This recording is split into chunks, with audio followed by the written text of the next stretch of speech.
Wait, how does it, I'm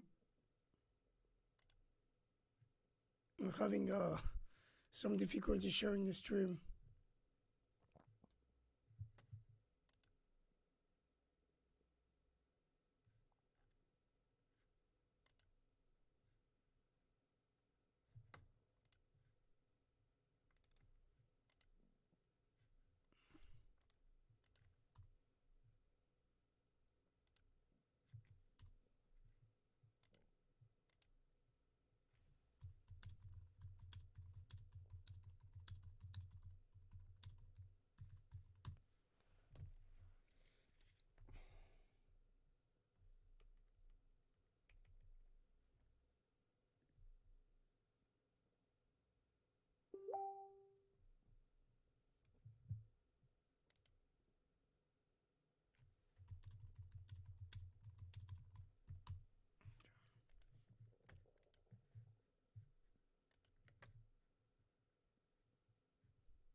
Yeah, change that.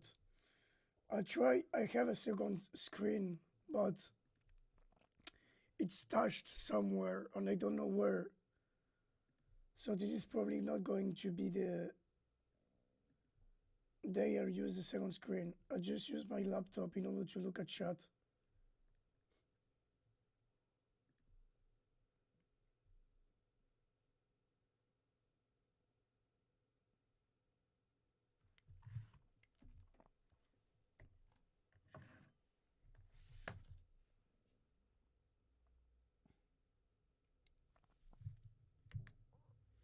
I don't know why there's like a lightning issue with the webcam. I don't know why. It's kind of out of focus. Maybe if I... It's kind of shit today for some reason.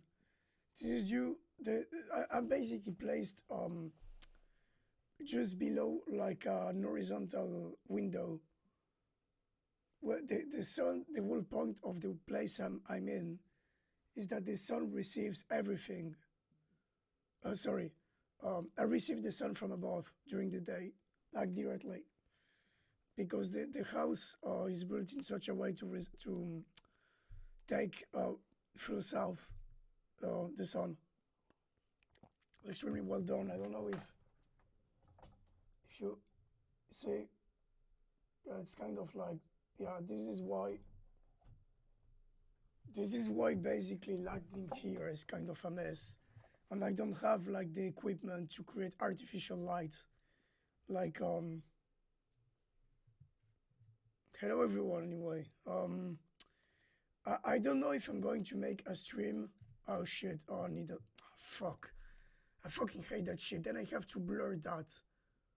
Wait.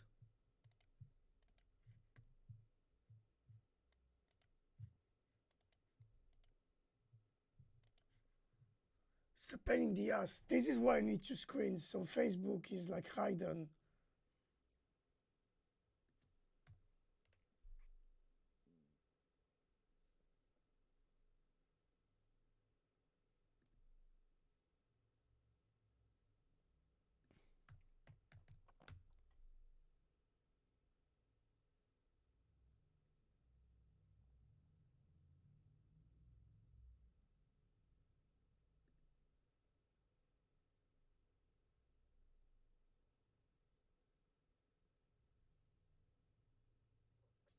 Yeah, anyway. Um, the main issue is just constantly going back to OBS. If I had the second screen like directly linked with an HDMI cable, I wouldn't have that issue. Wait, sorry.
My eyes look weird. They look like as if I was a dark elf in fucking Elder Scrolls, you know, from Morrowind. It's kind of weird. This is my skin looks wider than usual. I don't know. It's kind of weird. Anyway, I wanted to look at one vid.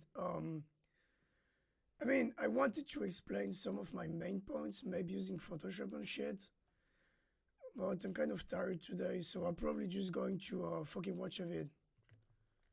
Because this is where I yell on you know, yelling is good for your health, obviously. No, it's not.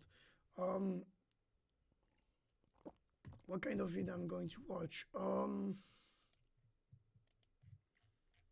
In this fucking list. Fuck, I need to yell at someone, okay?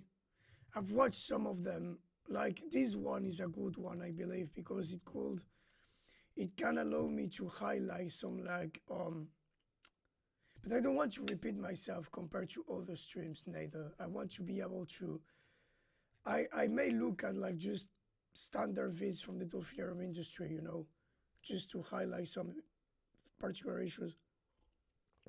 I'm not sure about that. This one is just too big.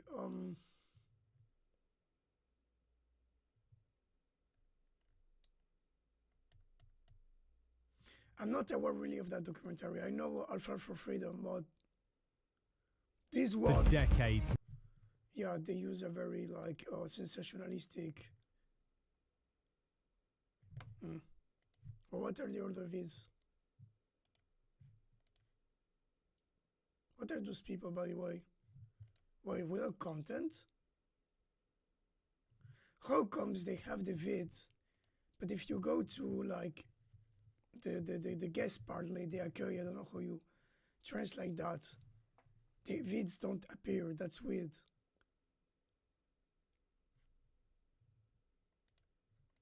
Marine captivity has been one of the most profitable industries in the tourism sector. Okay, whatever, this is really sensationalistic. I would never, like, you know, we plan to make a documentary about what we will attempt in retelling with the devices and shit. But really, I won't do something with that, like, you know, with the specific music. It looks like, you know, when South Park tries to parody some sensationalistic documentaries like the Ancient Aliens one in history or whatnot. They parody that kind of form. But I don't know if I'm going to fucking... Also, I don't know who are the people behind that. I'm curious about... What are the comments, by the way? Oh, this is not interesting. Isn't there a millions of Is this sound too fucking loud, by the way? Because I can't verify this. people around the world to watch. Tell me if the sound is too fucking loud or too fucking not loud. These animals jump, splash, and play. But in recent years, a much darker side. I mean, yeah, it's not just in recent years. They've been talking about this like since more than 60 years. It's just that it's today that... I mean, today, not even that. In my experience, the activists started to become more mainstream 10 years ago with the rise of social networks that also corresponded to the appearance of Zikov documentary and whatnot. Even before the Blackfish you had Zikov, it was a Far From Freedom as well, which is like 10 years now, I believe. I don't know if I can stream a Far From Freedom because it may be considered copyrighted. I have a doubt on that. I know for a fact that if I stream Blackfish or Zikov, I will get into trouble. But I don't know if you can see the fucking plants because I have like weird ass plants on sealed ecosystems here, but whatever. The industry has come to light.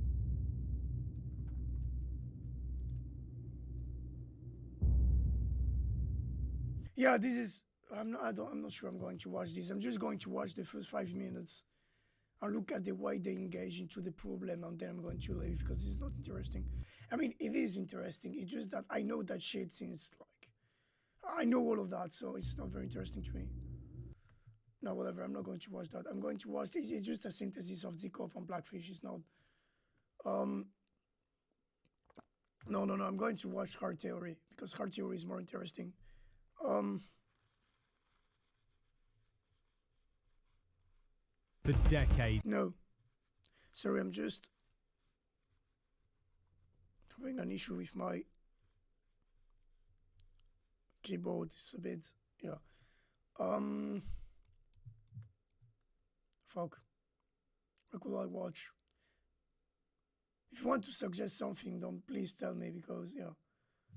Who can I yell at today? Yeah, I could make a change and talk about Visa, which I absolutely fucking loathe, especially because of Bob the Killer Whale. I need to talk about the Killer Whale. This is extremely fucking important. But I don't want to just talk about it casually. I want to make a proper research stream about Bob the Killer Whale because I want to show you all the facets of it. Also, I mean, I dislike Marino, but Visa is like, she annoys me at a level that you can't even begin to like imagine. So, I went over one of the vids about the Biloga Sanctuary a while ago. I went over that. Did I went over this? Yeah, I guess I could look at the Nat Geo one because it's a good way of like looking at the mainstream discourse about this. And again, like, please, chat, tell me if it's too fucking loud or too low because this is important. The sound mixing can literally kill the stream, stream. Because for me, basically, the sound is too loud, but I don't know how it is for you people. Researchers have told us an awful lot about these animals, but there's Yeah, a they're lot more waiting to be revealed. There lies endless potential for Okay, I'm just going to accelerate because it's not very interesting. discovery and maybe for enlightenment. Oh no, is this just a harassing TED talk or something like that? Because if it's the case, it's not really interesting.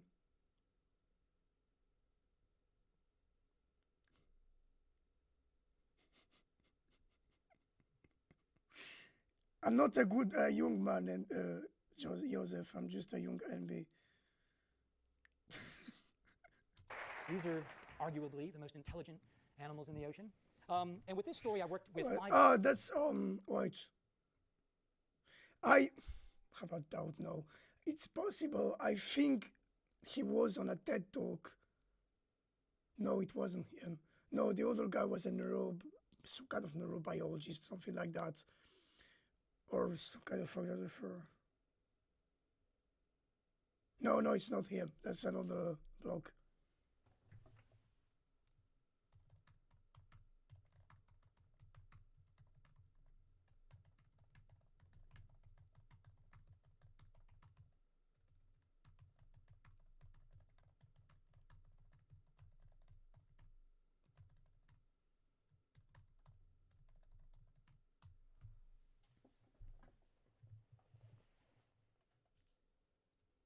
different species of dolphins in 9 locations around the world, and I wanted to make photos that would allow us to see into the dolphin's world. You know, just parts of No, the this dolphin's is mainstream shit. I just want to go After to the spending core of the problem. probably 2 years on the subject, I've come to the conclusion that there's far more that we don't know about. Wait, who's the guy? I'm going to research on the other monitor on maybe. Who is he called? Brian Scary? Because there's a lot of people going, I made like 10 trillion years of research, and then you look at what they write on, it's like, whatever. The philosopher Thomas White is a good, philosopher. I'm not imponing his work as a philosopher because I don't know how good he is in his like particular field of business, because he's a philosopher of business. But when it comes to like the book he wrote, like, which is in defense of dolphins, the new moral frontier, it's bad. I can show you that today. It's possible. I may have the book around. It's on the Neither Dolphinaries No Sanctuaries archive. Oh no. Yeah, it's a pirated copy, but fuck it. Um, yeah, Brian Scary made that. He's known for a photograph of him with a fucking whale, which is well known because it like made the rounds of social networks at some point. But this is not really around the world, interesting. and I wanted to make photos that would allow us to see into the dolphin's world, just parts of the dolphin world. There's so much that we don't know. And after spending probably 2 years on the subject, I've come to the conclusion that there's far more that we don't know about these dolphin minds than we do. But we have seen ways that they can be smart. So that's what I wanted to show you tonight, is a look at some of the ways dolphins are smart. And I have a small video, short video here. I mean, this is basically my point, right? Which is that behavior cannot be interpreted anyhow. That despite what is commonly believed, there is a certain systematicity and rigidity to behavior, especially in the light of the synthetic theory of evolution. This is why I'm so close to classical ethology from an epistemological point of view, not to behaviorism. But it's listen. I know I talk in. I know it's kind of crazy what I'm saying, but I'm probably going to make some kind of research stream where I explain to you the way I reason about this. And because this is extremely important. Basically, the problem with a lot of figures today is that they don't totally do so, because it's implicitly they do, but they tend toward a neglect of behavior as an epistemological tool for brain, basically. And this amounts to a certain number of issues, but whatever. It frames this subject sort of nicely. It's narrated by Dr. Diana Reese, who's a dolphin researcher and especially... Yeah, the Rice is okay. Reese, not Rice. It's Raiss. I basically talked about her in other streams. She's kind of a mainstream researcher, which was I know that both Marino and Herzing kind of both their research kind of come from the initial work by Reese. She's more partial to the captive industry that both Herzing and Marino, as far as I understand. Whatever, this is not important. It's basically, it's like Herman and shit. They're researchers that put forward a certain number of things that confirm what we knew from observing them as free individuals, and which I don't really like because of their connivance with the captive industry. But, on this subject. No, this is stupid. I hate... What are the sensory systems of these animals? What are the environmental and social pressures that they face in their daily lives? And thinking about their intelligence like that. Is this Reese that talks? Yeah, because it's not the voice of Marino. I think we often get stuck with looking... I mix the currents together. Similar to what we do, like mirror self-recognition, like being able to learn vocally, their vocal behavior. We learn different things by studying animals out here in the wild and in aquaria, and it's the marriage of the... Yeah, but I'm going to make a stream about... I wanted today to talk about the notion of wilderness on nature and what it was problematic and what not. I mean, problematic in the intellectual sense, not just that, oh, it's not woke, blah, blah. But I could do that today, but no, I want to yell at people. I want to yell at people today.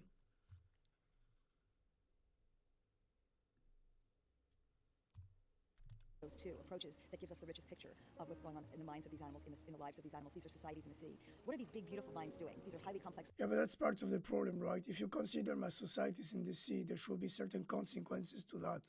This is part of the problem with the pro-sanctuary discourse, right? They don't take in account the ethical consequences of assuming that the other is a society or a culture or a people, right? One of those problems is like choice, bodily autonomy, the problem of resources, the problem of ownership. They don't talk about this shit, or not explicitly. I mean, when John C. Lilly, back in the 70s, even before he totally renounced to captivity, right? Before Janus, talked about the problem of property on those blogs, are not doing it 50 years after. I mean, again, it speaks volumes. I know I talk abstractly for now, but in subsequent streams you will understand everything I say. So packed with neurons. It will become more obvious. Brains second to ours in size. Yeah, no, this is just the mainstream discourse. I already explored that. I want to see the arguments used by the pro-sanctuaries per se. I don't want... Is there... I could go on Twitter on...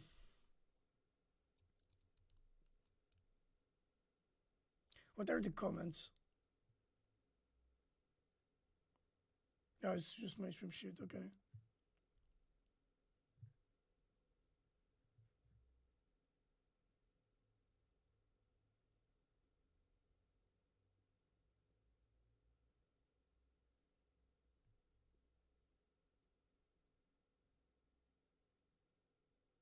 No, that's not interesting. Whatever. Well, oh, that's probably because there's a bunch of resident populations in Florida that are well known, especially in Panama City Beach and Sarasota. They're begging populations, though. That's interesting. This whole anecdote is kind of a wall of text, but no, this I'm not interested in that. I'm interested in confronting them with. Is there like a video where they're more explicit about? Because I went over them and I think they kind of repeat themselves. The problem is that it's kind of different. Ah, sorry. Dollar listening. Like a chicken with a head cut off. Yeah, don't worry. Ah, that's not a very vegan. No, I don't give a fuck about veganism, by the way.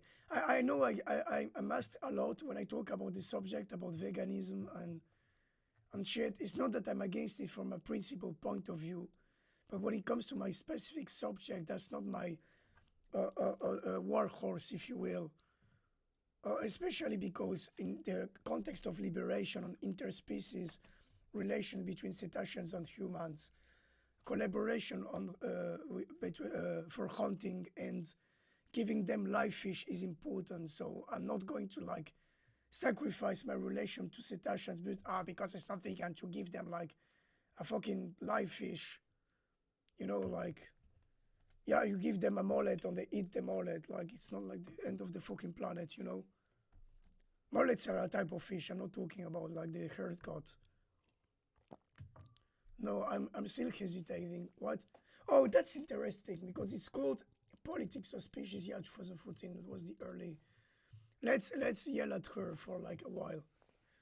Oh shit! No, I watched. No, I started watching that vid in another stream because I remember that.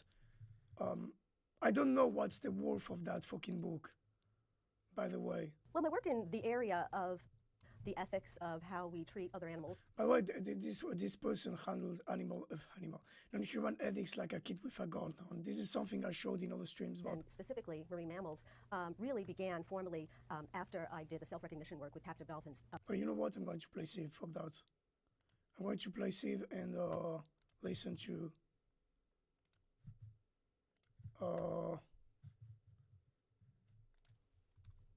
Because if I don't play a game, it's kind of difficult to concentrate, and also because I get less angry if and I don't want to get too angry neither.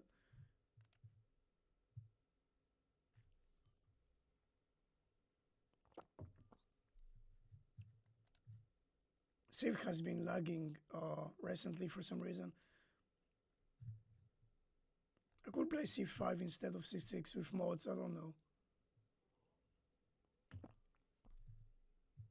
Could play Jurassic World with mods. But I can't, a problem with Fallout New Vegas is that it's not really good for that kind of, because if I detab Fallout New Vegas, it can glitch. Whereas I can tab on detab C5 at will, so it's a better game for streaming than Fallout New Vegas. Also, I love to play Fallout New Vegas with the music, and if I put the film music, it makes a copyright strike. And I don't want copyright strikes on my channel.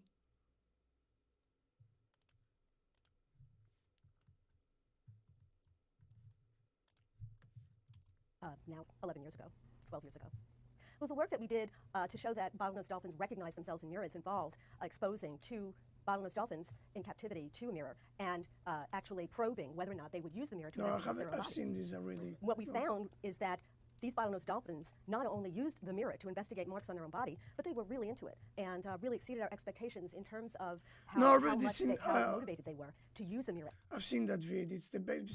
I was yelling at her because basically the point is that. Yeah, I have seen that video. I've already seen it. Oh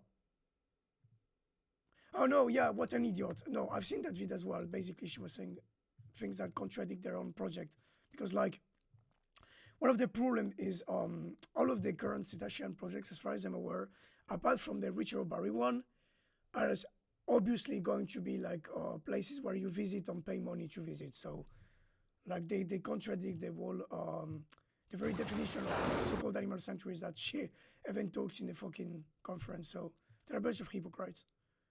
These on there are other problems. I'm going to right, is this, it looks like the chick from Jurassic Park. No. What the fuck is this? What I wish I could ask a whale. Oh, it's probably because those are indigenous. They're probably talking when they wanted to install the sanctuaries in Vancouver, in some area in the Northwest Pacific, on the local indigenous people told them to fuck off. I'm curious about the reasons why. I may try to get into contact with the Sai tribe and try to have them ask them what happened exactly, because I wonder if there weren't like concrete like reasons that weren't explained in the medias, ethical or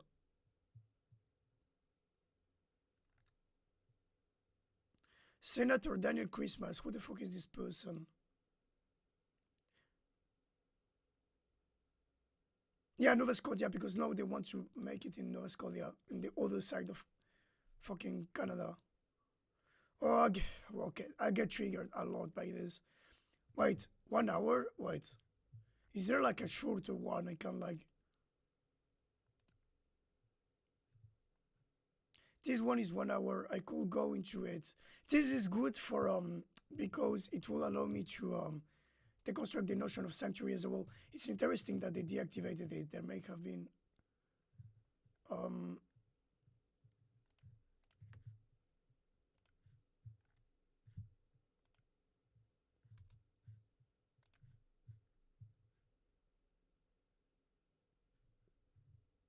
fuck, 1 hour. Fuck, I hate that woman with my guts. Although, well.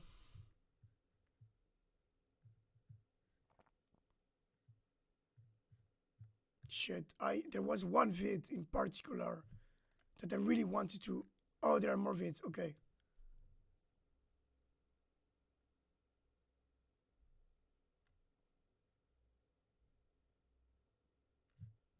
This is during it's true that they liberated a bunch of belugas, but they were captives for a few months. One of those processing facilities in Russia. But yeah, I mean, this is objectively a good thing, but that doesn't mean that what they're doing is good in the other end. Yeah, this is no Michel. I mean, oh, fuck, I hate Jean-Michel Cousteau. He's the one of the sons of the original one. I mean, it's not that I hate him, but he's like totally in the mainstream. There was one I wanted to show.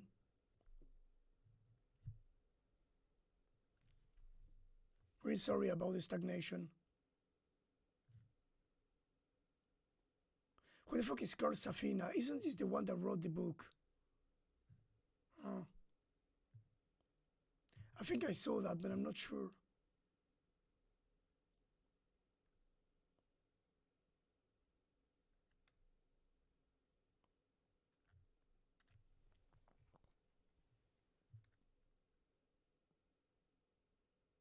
Yeah, sure. Wise with the walls, because sanctuaries are not like, come on.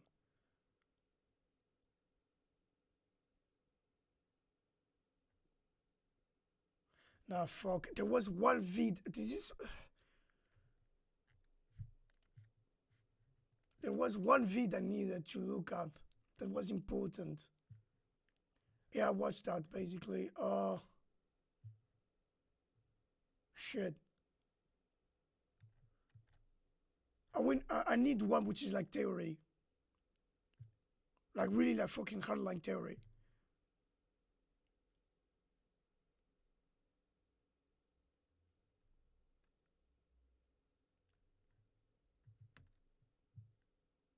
I'm really sorry about the stagnation, it's just that I still hesitate.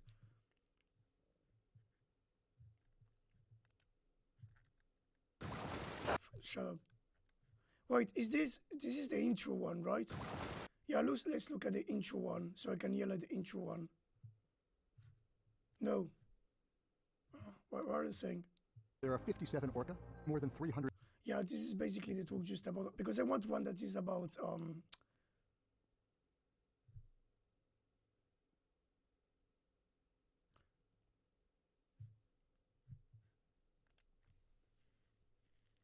Yeah, okay, let's look at the fucking interview. This is going to trigger the fuck out of me, but Welcome to what is the first Whale Sanctuary Project live webinar of 2021. And it is my great honor to have Senator Dan Christmas from Nova Scotia as our guest. But in a moment, I will introduce you to Senator Christmas. But first, I would like to begin by acknowledging Mi'kma'ki, the ancestral and unceded territory of the Mi'kmaq people. So before I welcome Senator Christmas, I'd like to tell you a little bit about him. Senator Dan Christmas is a member of the Mi'kmaq Nation of Nova Scotia. okay, ignore that. I assume that they weren't involved with indigenous people in Nova Scotia, but sure, I was wrong. Yeah, it's true that there are Mi'kmaqs there. Mi'kma'ki, yeah. I forgot about that. I totally forgot about this because they don't talk about this in the. He is the son of Augustus and Viola Christmas, and This also, it speaks volumes, right? Because then they use like an indigenous quotient to, to show like their project as some kind of like green project, if you will. Visser did that with Bob the Killer Whale. When the young orca died after 3 days of captivity, basically she didn't make they refused an autopsy to make an autopsy on them, on the pretext that it was against some like local rights by a local Maori people. Know in fact that dolphinariums are notorious for lying about the content of the reasons of the death of their captives, and not releasing the results of their autopsies. So they're literally doing the same thing that the fucking industry. the grandson of the late Member 2 chief Ben Christmas, a man who fought hard to defeat the Canadian government's centralization plan, a plan that essentially amounted to cultural genocide for the people. Yeah, so basically they give a fuck about cultural genocide of them, but like thinking about this problem when it comes to cetacean, they don't give a fuck about indigenous people. This is basically a caution. Senator Christmas is a business and cultural leader who, along with others, transformed the community of Member 2 into an economic powerhouse, and now one of the I mean, yeah, they're right in denouncing that, but like for a caution of what amounts to a form of slavery with its extra steps, it's most just successful First Nations in Canada. And I had the great pleasure of visiting Member 2 a couple of years ago, and it was truly impressive. After serving 5 years as the band manager for the community of Member 2, Senator Christmas worked for the Union of Nova Scotia Indians for 15 years, the last 10 as its director. He was actively involved in the recognition and implementation of Mi'kmaq, Aboriginal, and treaty rights in Nova Scotia, and beginning in 1997 held the position of senior advisor to the Mi'kmaq community of Member 2 for over 20 years. In 2016, Dan Christmas became the first Mi'kmaq senator to be appointed to the Senate of Canada, and he currently serves on the Standing Senate Committee on Fisheries and Oceans and the Standing Senate Committee on Aboriginal Affairs as its chair. Senator Christmas received a diploma from University College of Cape Breton. Blah, blah, blah, blah, blah. I don't give a fuck. Please show me the From arguments. the Aboriginal. Welcome to what is the first Whale Sanctuary Project live webinar of 2021. And it is my great honor to have Senator Dan Christmas from Nova Scotia as our guest. But in a moment, I will introduce you to Senator Christmas. But first, I would like to begin by acknowledging Mi'kma'ki, the ancestral and unceded territory. Oh my of the God, Mi'kmaq people. no, show me the Before I welcome arguments. Senator Christmas, I'd like to tell you a little bit about him. Senator Dan Christmas is a member of the Mi'kmaq Nation of Nova Scotia who was born in Sydney and raised in Member 2. He is the son of Augustus and Viola Christmas and the grandson of the late Member 2 chief Ben Christmas, a man who fought hard to defeat the Canadian government's centralization plan, a plan that We've seen that essentially amounted to already. cultural genocide. Wait, did the video looped? Because she talked about that. 5 years as the last 10 as Please, if I have a guest online, don't let me masturbate the other person in front of me like that. This its is director. He was actively involved in the recognition and senior. okay. I know that, but I want the Senator arguments. Association Wait, what the fuck? Is the video like looping several times? This is weird. Canada.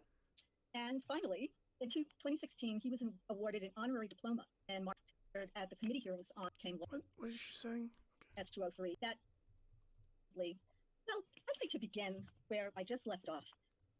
You spoke eloquently at that committee hearing about whales and their families, saying that, if you had the opportunity to ask the very animals at the center of this issue, what you would Yeah, that's interesting, right? Because part of the problem with this whole thingy is that there is no will to make first contact. First contact is something that has been, well, not just tried, but at least fantasized and projected by more than a dozen actors since the early 60s, right? since the first project by John Celili, and today people like Herzing, Kasewitz, Sogerman, the Gavegi project, and whatnot. Okay, and obviously us as a small collective. The thing is, those people love to talk about culture, on language, on the big fucking brain, the galaxy brain, and but they never absolutely they had some a degree of dialogue with Herzing, but they never talk about articulated first contact and liberation. This was proposed notably by Kenneth Levasseur Kenneth Levasseur third phase program, which proposed to reconvert ex-coastal sea-paint-based dolphinariums into places where cetaceans would be free to come and go and talk to humans. Well, this was never fucking done. They don't give a fuck about this. Do you think that the WSP tried to, for instance, to try to talk to Levasseur or some of the old figures from our activism to try to gather ideas and shit? No. Those people are far more conservatives than their predecessors were. The fact that those people talk about cetacean intelligence and culture and whatnot, but never talk about the possibility to not only, well, try to talk to these belugas, but have their input, right? Their choice, having them say, well, we want this, we want that, we don't want to be captives, we want that kind of food, etc. It's extremely fucking symptomatic. The reality is, if you look at the current project by the WSP or the current facility in Heimaey, in Iceland, it's the same fucking shit than the dolphinarium industry. It's a bunch of pens, okay, with a strong space division, the use of training, because even if they're not doing shows like in the dolphinarium industry, they're still being trained. With everything it implies in terms of discipline, food deprivation, and whatnot. Why? Because training is necessary for the control of individuals. You need training to force individuals to go in certain areas at certain moments. You need training from medical checkups. So even maybe I don't totally exclude the possibility that food deprivation plays a lesser role, although I'm skeptical about this. But like, you need some kind of disciplining on control of space, on control of time, on control of the relationship between individuals. You just need it. This is ubiquitous in every fucking sanctuary. If you go to ape sanctuaries, it's the same fucking shit. If you go to elephant sanctuaries, it's the same fucking shit. It's literally Foucault point X, okay? It just is. The data is extremely explicit about that. I may want to show you the data a bit more explicitly, like satellite images, documentaries that were done about different ape sanctuaries today, or the current elephant sanctuaries, for instance, the one in the United States, or even the one in Thailand. That, yeah, I know that some are more progressive, but they're still the same fucking shit. But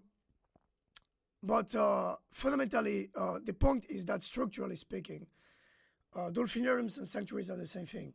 They may be different from an incremental point of view, but structurally it's the same thing. And sanctuaries do not want to change the status quo when it comes to first contact. We're the only one that try to do this, basically. Ask them a key question. So tell everyone, what was that question? I'm going to decelerate because I don't want to miss something important. And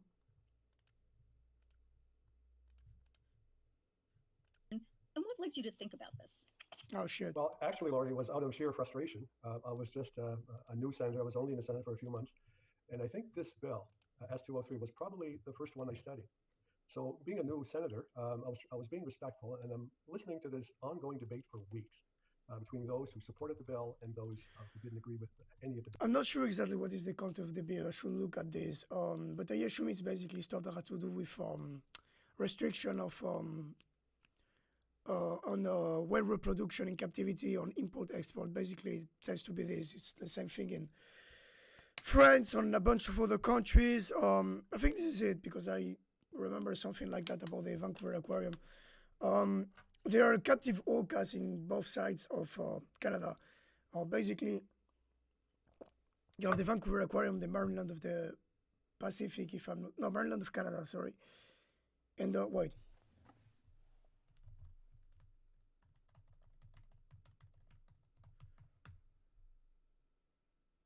No, Marineland of the Pacific was the Palos Verde one. I'm an idiot. No, the Marineland of the Canada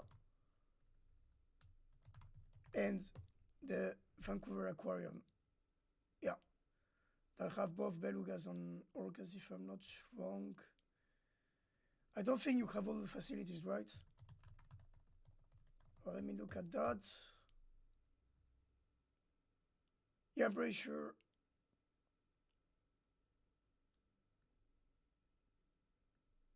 Yeah, because whatever. It's not just bill at all, and it was very intense. There was raised voices. There were. I thought at one meeting that we need to call in the security. Of course, this is my first experience in the Senate committee. And after a while, I was starting to get very confused. I was starting to say, well, who's right? I mean, are these individuals who are witnesses before the committee, are they telling the truth? Because we had those who were strongly opposed to the legislation, and equally we had people who very strongly believed that we were doing the right thing. And I think after one of those exchanges in the Senate committee, us as members of the committee have opportunities to ask questions of the witnesses. It came to me to ask questions. And I was so overwhelmed and frustrated. I remember out of exasperation, I sort of said, I wish we had the whales here tonight so we can ask them, what do they think? Yep. And I could tell the looks of surprise in the committee because I something they absolutely don't give a fuck about. Just sort of blurted it out. I didn't, perhaps I was thinking it to myself. I didn't mean to say it out loud, but it came from my heart. I've heard the testimonies. I've heard the witnesses. Two opposite ends of the issue, diametrically opposed. And it seemed to me at least, we were talking about someone who wasn't there. I had the feeling that we were talking about children, but the children had no voice, had no. This is not exactly true because some children can talk. Obviously, you can. Well, obviously there is the problem of the value of a child talk versus the one of an adult and whatnot. But like, if anything, this is circumstantial, right? Not because they literally don't have voice. Secondly, I know that the voice for the voiceless part is something important in current animal. I hate that notion. Animal rights activisms and whatnot. But here we're faced not only with beings that in theory could communicate with us, but could communicate at the level of a human being. Like, unless an ape, for instance, where we know they have a certain number of intellectual limitations that would allow them in theory to make some simple demands, but not necessarily discourses. The problem is, again, those people don't give a fuck about standpoint theory. Do you think they will be willing to like implement or potential discoveries on the field for a little blue or little white or whatever captives they could get their hand on to talk? Obviously not. Again, like it's extremely symptomatic. It's not as if like the WSP had like an active project or whatnot. They just don't care. And this is why we try to use notions, again, like bodily autonomy, consent, standpoint theory when it comes to that field that our predecessors never did, not explicitly at least. Sometimes maybe it happens at the kitchen table. Two parents talk about the welfare of the children, and children have no say. But I remember thinking to myself, I mean, it's extremely I wish paternalistic technology compared was to children. available, that we could bring those witnesses in, probably zoom them in, whatever, and ask them. And if we had the technology to speak to them in their language. Yes, that's the problem. So white people like Marino never talk about that. Yes, okay, she had that convo with Karzing, like we saw that like a week ago.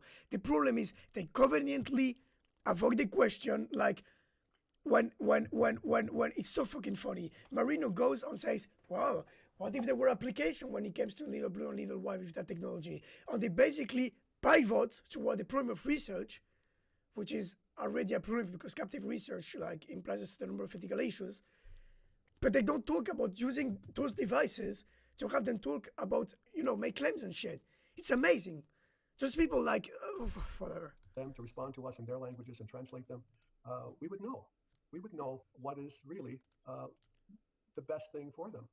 And I remember thinking to myself, it's not just for them, it's also for their families. It's also for, in my mind, I was thinking it's also for their communities. Yeah.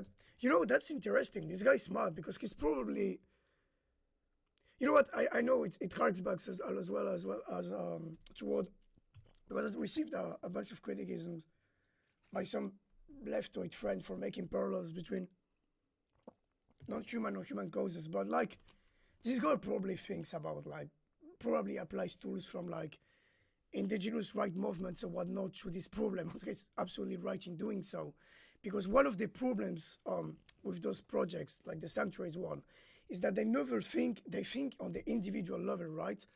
But they don't think about, like, their right as a people or whatnot. You have literally a people, humans, systematically institutionalizing another people, cetaceans, that function de facto as a community, because they don't come as like lone individuals. They tend to come as families that were already grouped together and whatnot, that had relationship before that probably speak a common language or whatnot.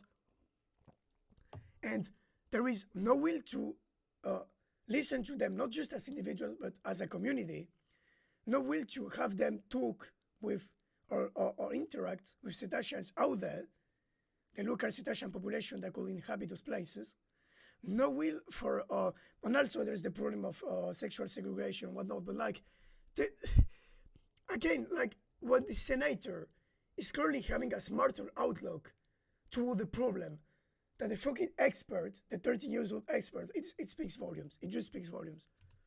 And they have relations. I mean, there's all different species of whales and tortoises and dolphins. And so that was the point of frustration when I finally said, let's invite the whales here tonight and let's ask them the question and let's see what they would say. And I mean, I knew that was an awkward point. It can sound weird, but it's literally what we want to do. I mean, not right now, because we will need months, if not years, to refine that technology and like try to create a common speech or whatnot, and then we want a generalization of that. But if we manage to pull that out, pull that off with Randy and the local Saines Tertius population, I mean, the whole point is to generalize that. And I don't think this is what those people want to do. I don't know for the senator. He seems like a good bloke, but like Marino and co, they don't give a fuck about this shit. They just don't give a fuck. And again, the problem is that the sanctuary model itself is problematic with captivity or whatnot. But the problem is, even on that, they're regressive. There's good evidence that they want to like just make a business out of that. And obviously, there's the point that the WSP is the product of a collaboration between the Wild Dolphin Conservation and the Merlin Group, Merlin Entertainment, which is a brand of aquarium, which currently owns the Hemahay facility as a attraction, which itself is owned by Sea Life, which itself is owned by Blackstone, and then Blackstone owns SeaWorld. I mean, come on. You don't need to be a conspiracy theorist like Alex Jones to realize the problem here. Like businesses, do you think that businesses are idiotic? If they see a mutation in the way a business evolves, obviously they're going to try to get a hand on that. They're not idiots. That's how businesses function.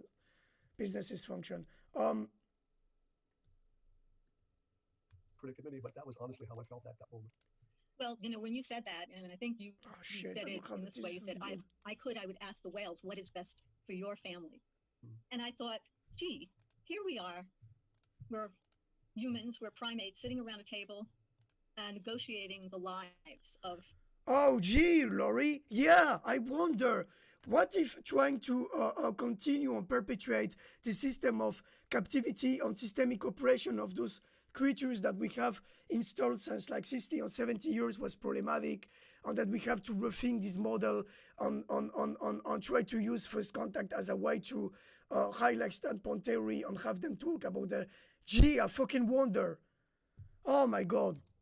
Those people that are inches toward finding the key of the problem or not on pivoting or not acknowledging that.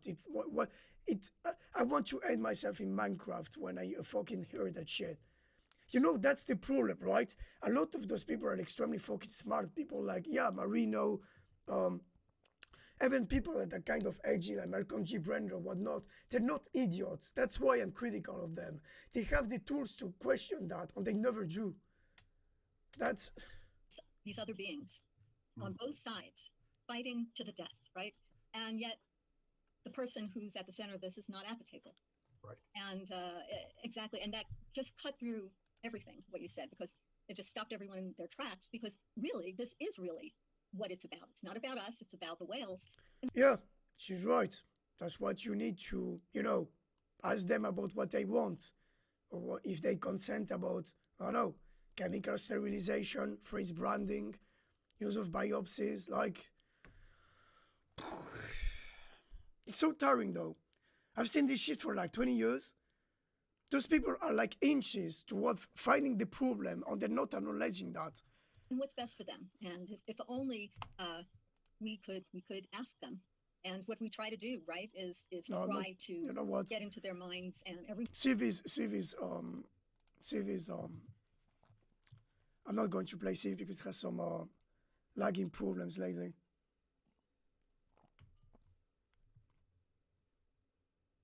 Oh, sorry about that.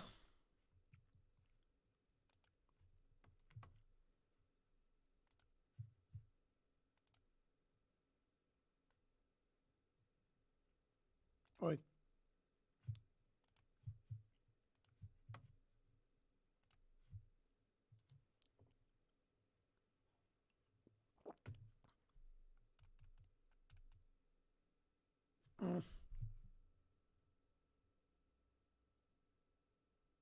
What is shield game?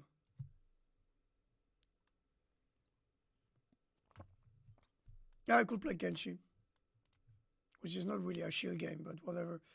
I hope it doesn't lag because Genshin has some lagging issues.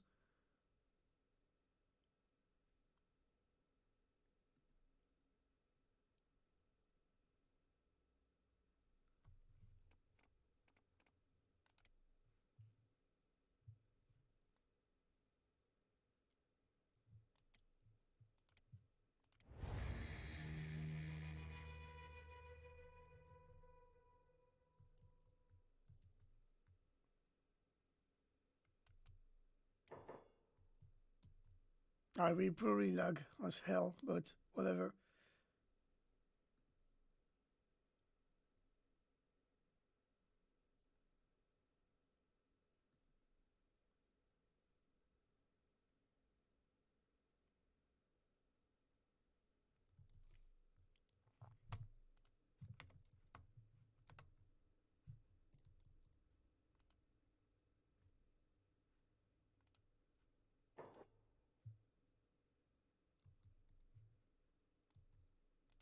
Everyone is convinced that they know what's best for them without asking them. And that was the dilemma. Wait, what? What did she say? Because that's, yeah. Right, is try to get into their minds, and everyone is convinced that they know what's best. Yeah, that's why we need first contact. And again, like those people don't give a fuck about this. If you, there's no open project about that, it's whatever. Without asking them. And that was the dilemma that we were talking over.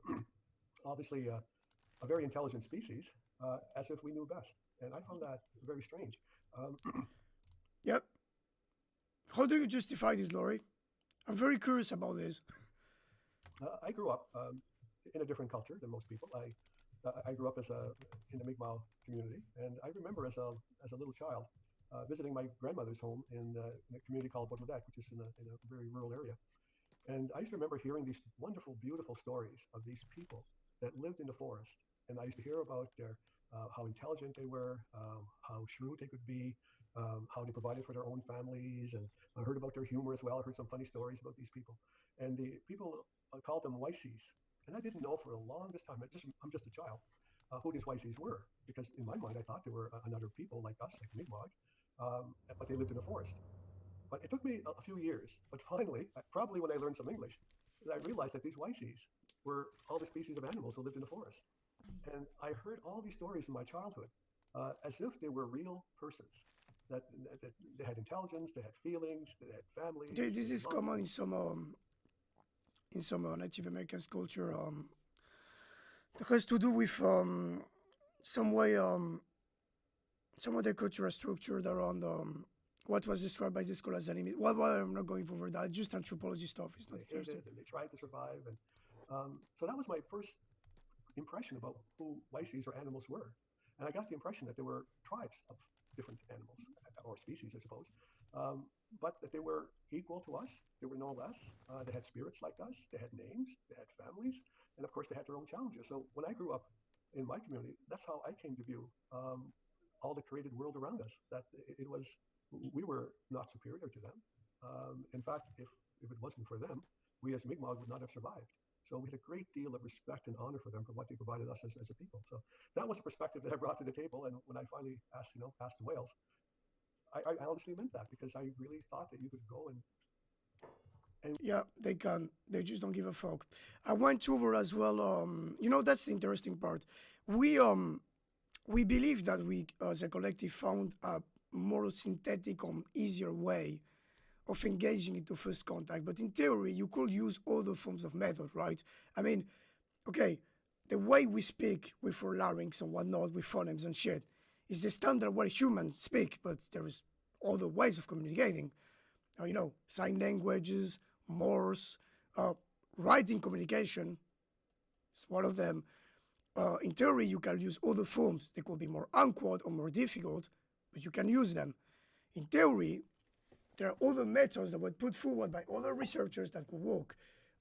Something analogous to the lexicographic system by Susan Van Rumbo. This is something that has been put forward notably by Herman and Reis.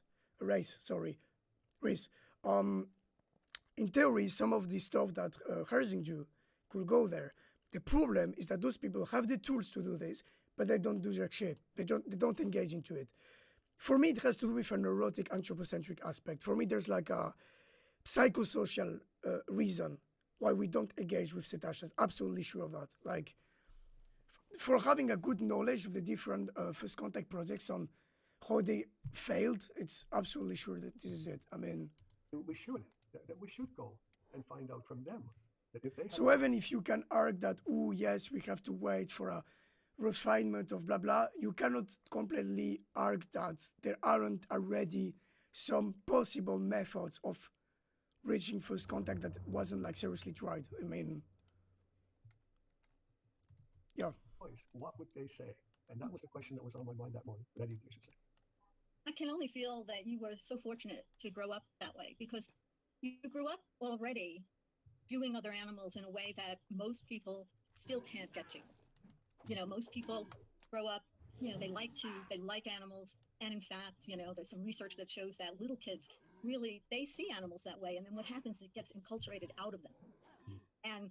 And so they end up seeing animals as objects, as property. Yeah, but part of the problem is as well the consideration of the other as an animal, right? Because again, like obviously we're all animals, like biologically and whatnot. And the point isn't to like reiterate the anthropocentric aspect of like just creating a caesura between us and others, right? But when it comes to cetaceans or elephants or a certain degree apes, parrots, or whatnot, we're forced to consider that the cognition, behavior, societies, etc., poses problems that aren't posed by most non-humans. Like, what we understand from cetaceans poses issues when it comes to bodily autonomy, consent, claims, territorial claims, resource claims, the way we interact with the ocean, all of these, which, I'm sorry, aren't normally posed. And those people aren't posing those questions. They're still stuck into the essentialistic aspects of the galaxy brain, blah blah. But then when it comes to engaging into the problem, they just don't care. They just don't care about. They're stuck into the old paradigm, sanctuaries, blah blah. The other, again, I want to go over notably the arguments on ethology because the prime arguments used to defend those places, is the whole they forgot how to hunt, they lost their instincts, etc. And then you go toward classical Lorentzian ethology, or you realize that the notion of instinct as formulated by most people has absolutely nothing to do with what was shown by science. And then when it comes to epistemology of behavior, behavior in itself isn't like some kind of blurred shit that you can interpret whatever you want. It's like it has rules and whatnot. Those people never talk about this. And I really want to go to the hard epistemology. But at the same time, there is a more social and conceptual aspect of it, which is extremely important as well. Wait a minute. Wait a second. I need to do something on back.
Sorry, lads.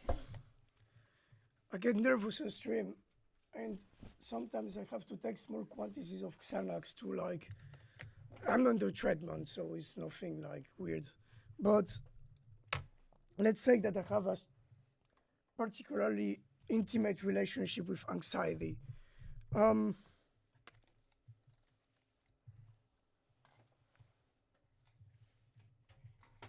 This is one of the reasons why I don't use Twitter, by the way, because getting cancelled by thousands of people is not something I delight on. as resources, products, etc., and how to get back to Like again, this is interesting, right? I mean, she maybe realizes that, but one of the problem is she's right in saying that essentially. But the problem is, first, the sanctuary citation is still understood as products. It's obvious. I mean, those people want literally to use them as a, first their property. Like this is something she never talks about, or any of the pundits that are on the pro-sanctuary side of things, or the pro-cap, because they're the same thing. They're still property. Okay. If I went to the Heimahe sanctuary in Iceland and took a beluga and put it into a boat and just fucked off, it will be property theft. Okay. This is never. They never talk about this. They don't care about that. They realize the problem. They don't care about this. Secondly, they're still understood as products. The fact that they won't do shows doesn't mean they're not going to be exploited or used as products. Okay. First, in law, they are understood as such.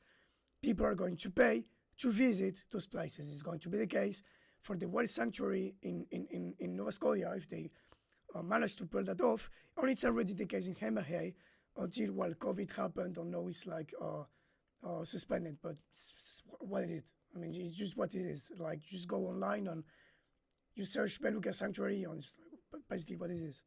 view. So like sorry. Again, the problem is those people are extremely close to understanding the issue. They don't engage seriously with the ethical consequences of the concept they handle. Of them as Sorry.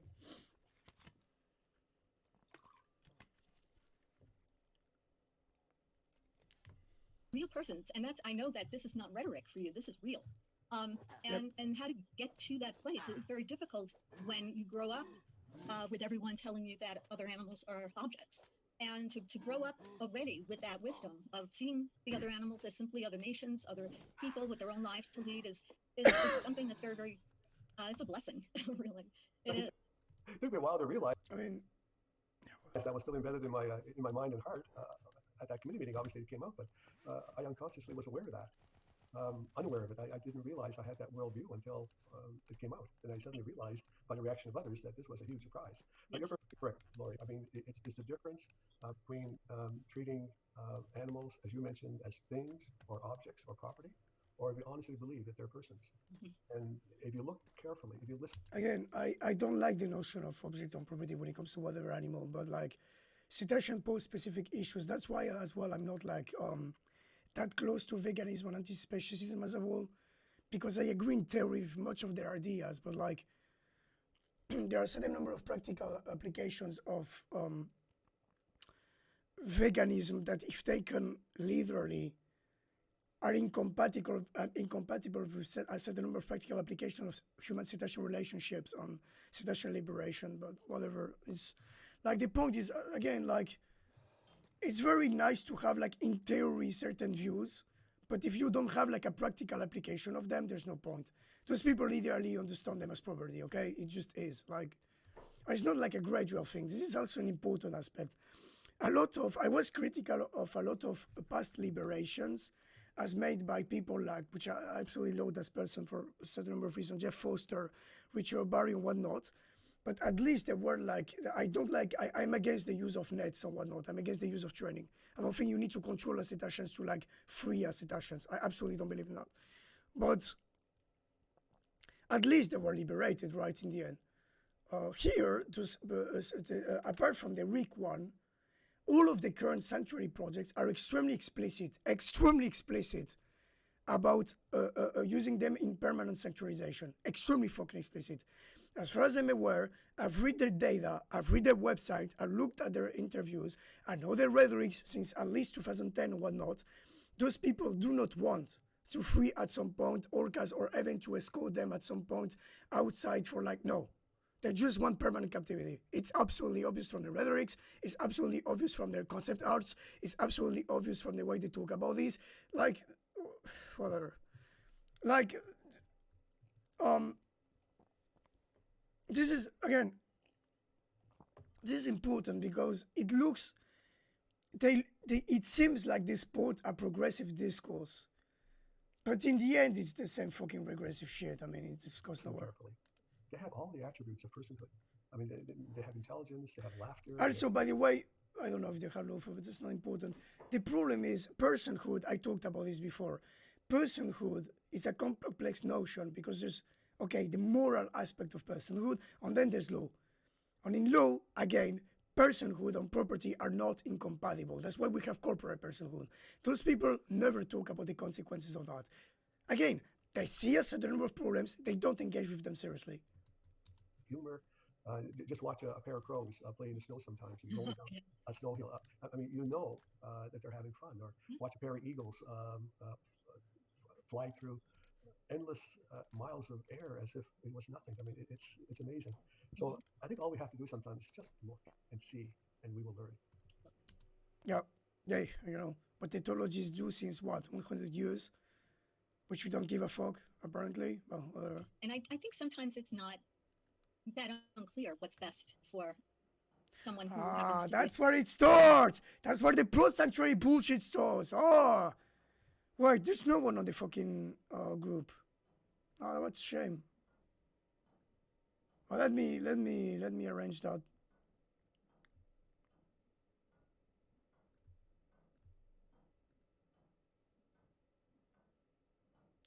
be a member of another species. We just have to open ourselves up to realizing that the answer may be something that we don't want it to be, which is what's best is to be able to just live their lives. And the fact that you grew up with personhood as a central theme of how you relate to the other animals is just... Yeah, it's basically, I mean, when she says that, oh, it's just about them living their lives. I mean, again, I reiterate this, there's no dignity in captivity.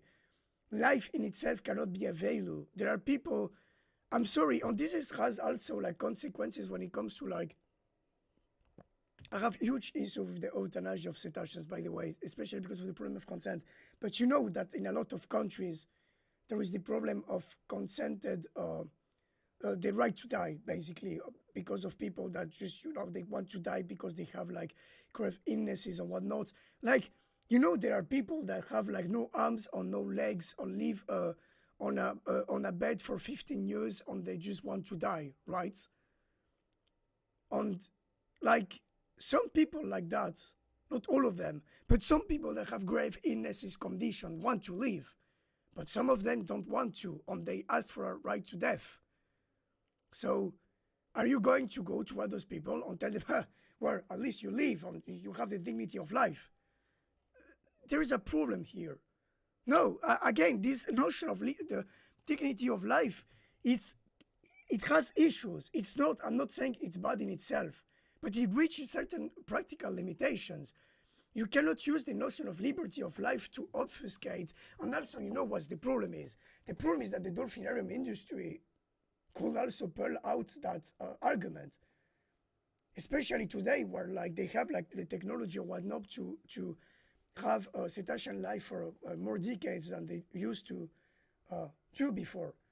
They can also pull off the dignity of life card. Oh, well, they're captive, but no, at least they have the dignity of life. I mean, that's also part of the issue, right? A lot of the pro-sanctuary arguments, if not 80% of them, are basically the same that the pro-cap one. They're basically the same.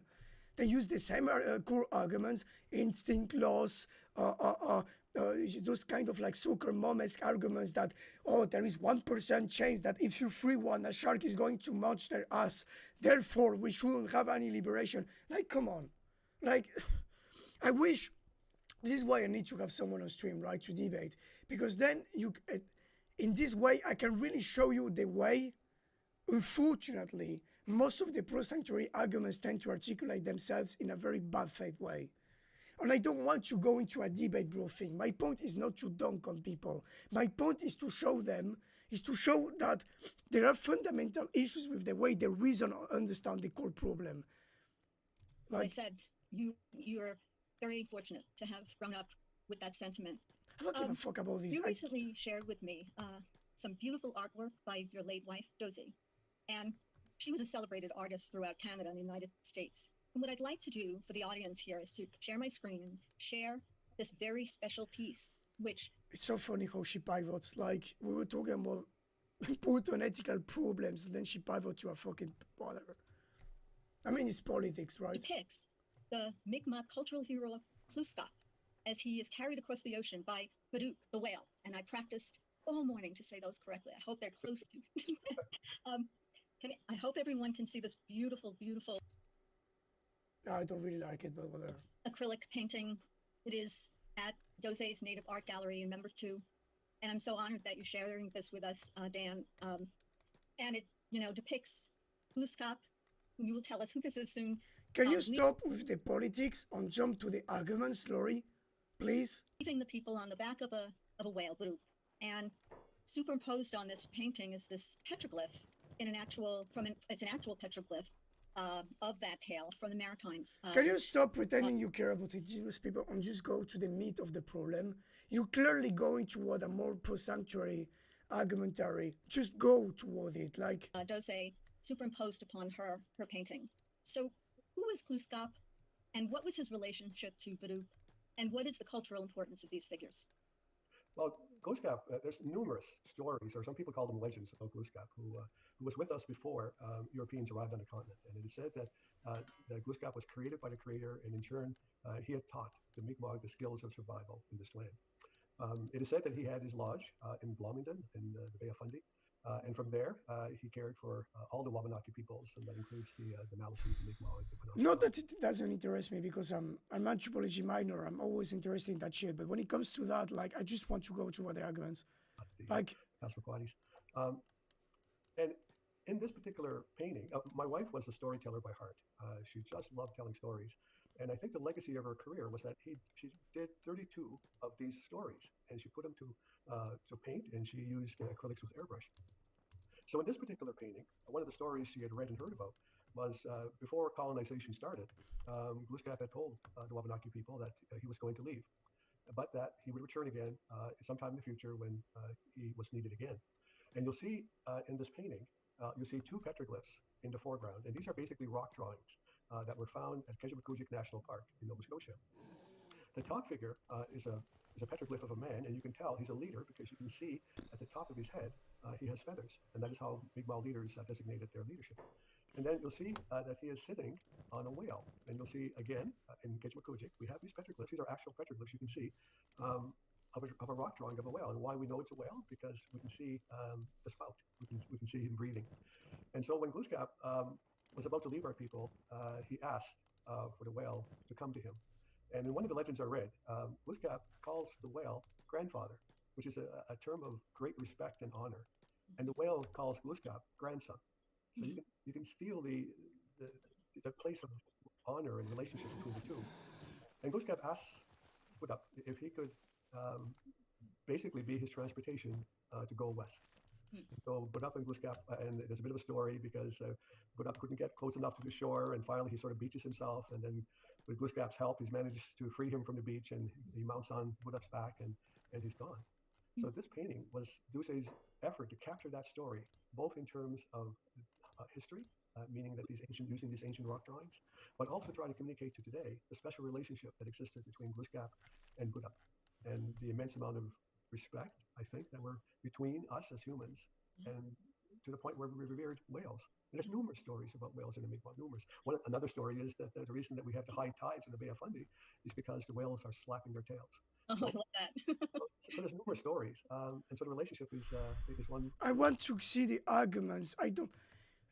It's not that I don't care per se. I understand that, but like... Of respect of an ancient one, I think, because I think that's what Kluskap called grandfather, that they were here a long time, maybe a lot longer than the Mi'kmaq, and that's probably the reason. I'm tempted to try to send him a message, interview him, trying to show him what would be an alternative to Glory's take, right? Like liberation based on first contact, because he seems sensible to that. And that could be a good idea to try to reach him out. I don't think it will lead anywhere, but you know, we can try something, right? Glooskap has such respect for him. But you'll also hear many legends of Glooskap riding the back of whales to as his transportation to different parts of the world. Well, you know, the tale has, I mean, it rings so true in the sense that there is a sort of an inherent knowledge that the whales have been here a lot longer than we have. Okay, can we?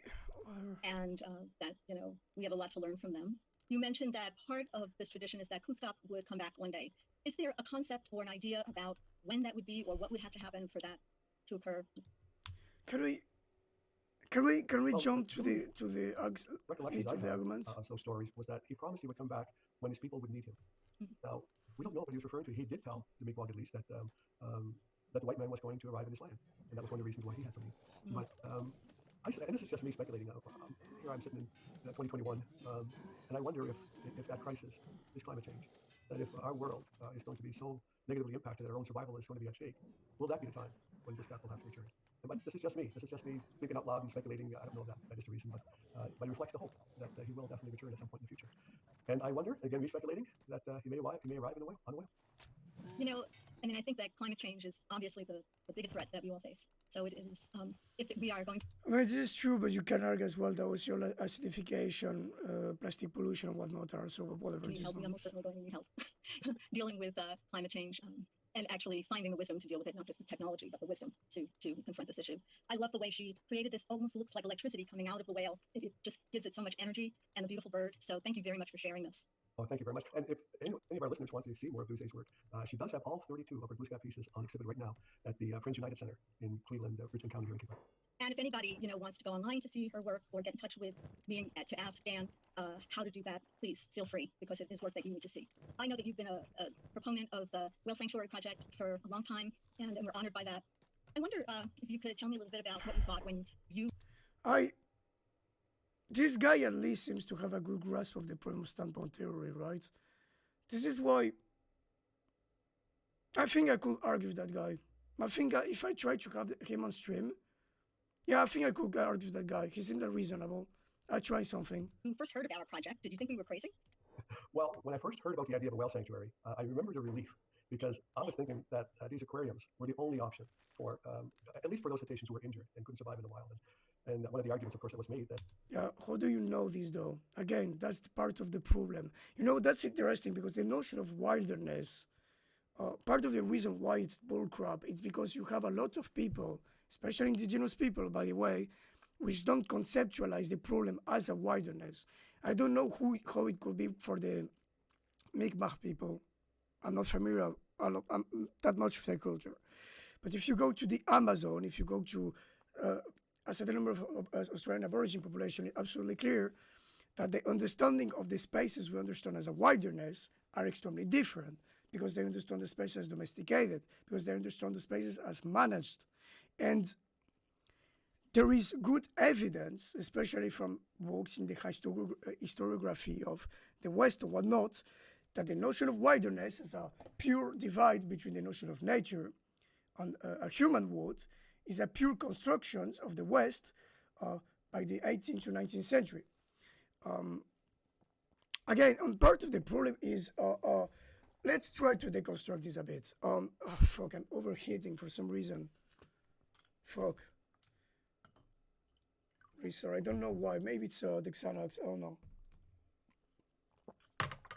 So, fuck, I'm over, I can't show my...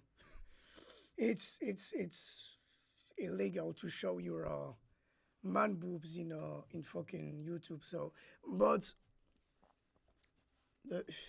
you can admire my Schwarzenegger complexion right now. The problem is the notion of wilderness, right? Fundamentally needs a certain number of underlying assumptions. One of the assumptions is that it is a hostile environment, you know, which is fundamentally here to get you. But cetaceans hardly live in a wilderness. Part of what I try to propose, although again we will need the direct empirical evidence, is that cetaceans living as a society have a certain control over their environment. They don't. Some species are more solitary. That's true, but most cetaceans function as coherent groups. They have a good control of sharks, for instance. They strategize. They probably know where to go to feed in advance, possibly even months, if not years in advance. They probably have complex conceptual systems that allow them to do so, rules and whatnot. They probably have cultures that allow them to, which are fundamentally articulated with the way they feed and understand their environment. In that context, how can we talk about wilderness? Yes, you don't have technology, but they have a very fluid control of their environment. They have sonars. When it comes to odontocet cetaceans, at least, they have they have the capacity to travel extremely wide, extremely far, to go at great depths. They have a certain flexibility in their bodies that, for instance, seals or sharks don't have. They can change their feeding strategies quite well. Clearly, they're not living in what we understand as a wilderness. Most importantly, one of the things that we witness very systematically, and this was extremely well shown by ethology, is that cetaceans help each other. If there is going to be a distressed cetacean, most of the time, other cetaceans population are going to help them. If there's an elder that cannot feed properly in a cetacean population, others are going to help him.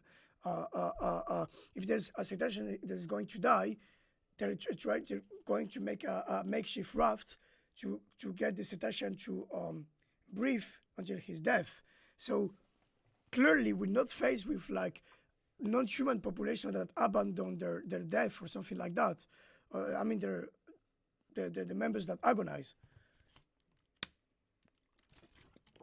This is on again the fact that so many cetacean populations have. There's a lot of instances, especially in orcas and mysticeti, that have like no dorsal fin, cut tails, no teeth, problems when it comes to echolocation and whatnot, that are being systematically helped by their peers for decades, and they're alive and well because they overfeed them, something that was the early witness, for instance, by, I hate her, but I have to admit it, Ingrid fucking Visser. Again, speaks volumes. This is hardly what we understand as a wilderness. This shows you that free cetaceans not only could be helped by other cetaceans, but they could also be helped by humans. I need to go to the fucking toilets because, no, wait, last point. Part of the problem with the current paradigm of liberation, even with people like Rick and whatnot, is that they refuse to conceive human cetacean, how to put it, they refuse to conceive liberations where cetacean would be effectively free, but held by humans for what, 10 or 20 years? They refuse that. For them, a good cetacean is a cetacean outside of the human influence. Absolutely reject that. Why? Cetaceans are social beings. Like, why couldn't we build common human cetaceans societies? This is part of the problem of the current paradigm. This idea. This is why you know when pro-sanctuaries love to use that ad hoc argument. Oh yeah, you want to dump them in the ocean. That's it, because they don't understand that no net, no trend-based liberation can perfectly be done by helping cetaceans to feed on whatever for decades. For them, ideally, a good cetacean is outside of the human sphere.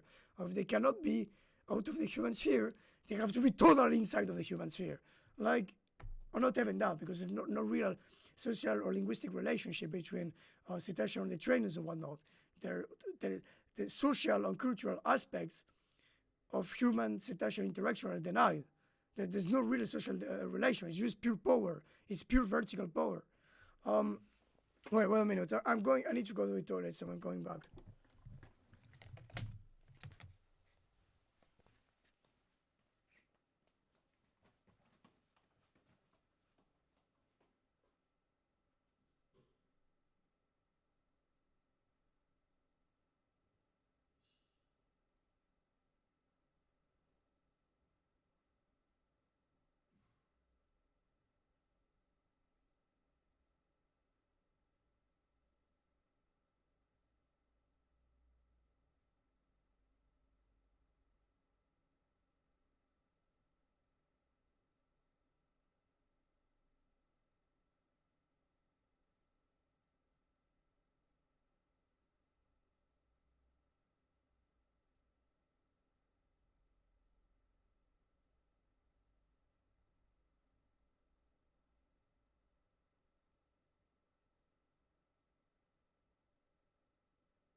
No, sure.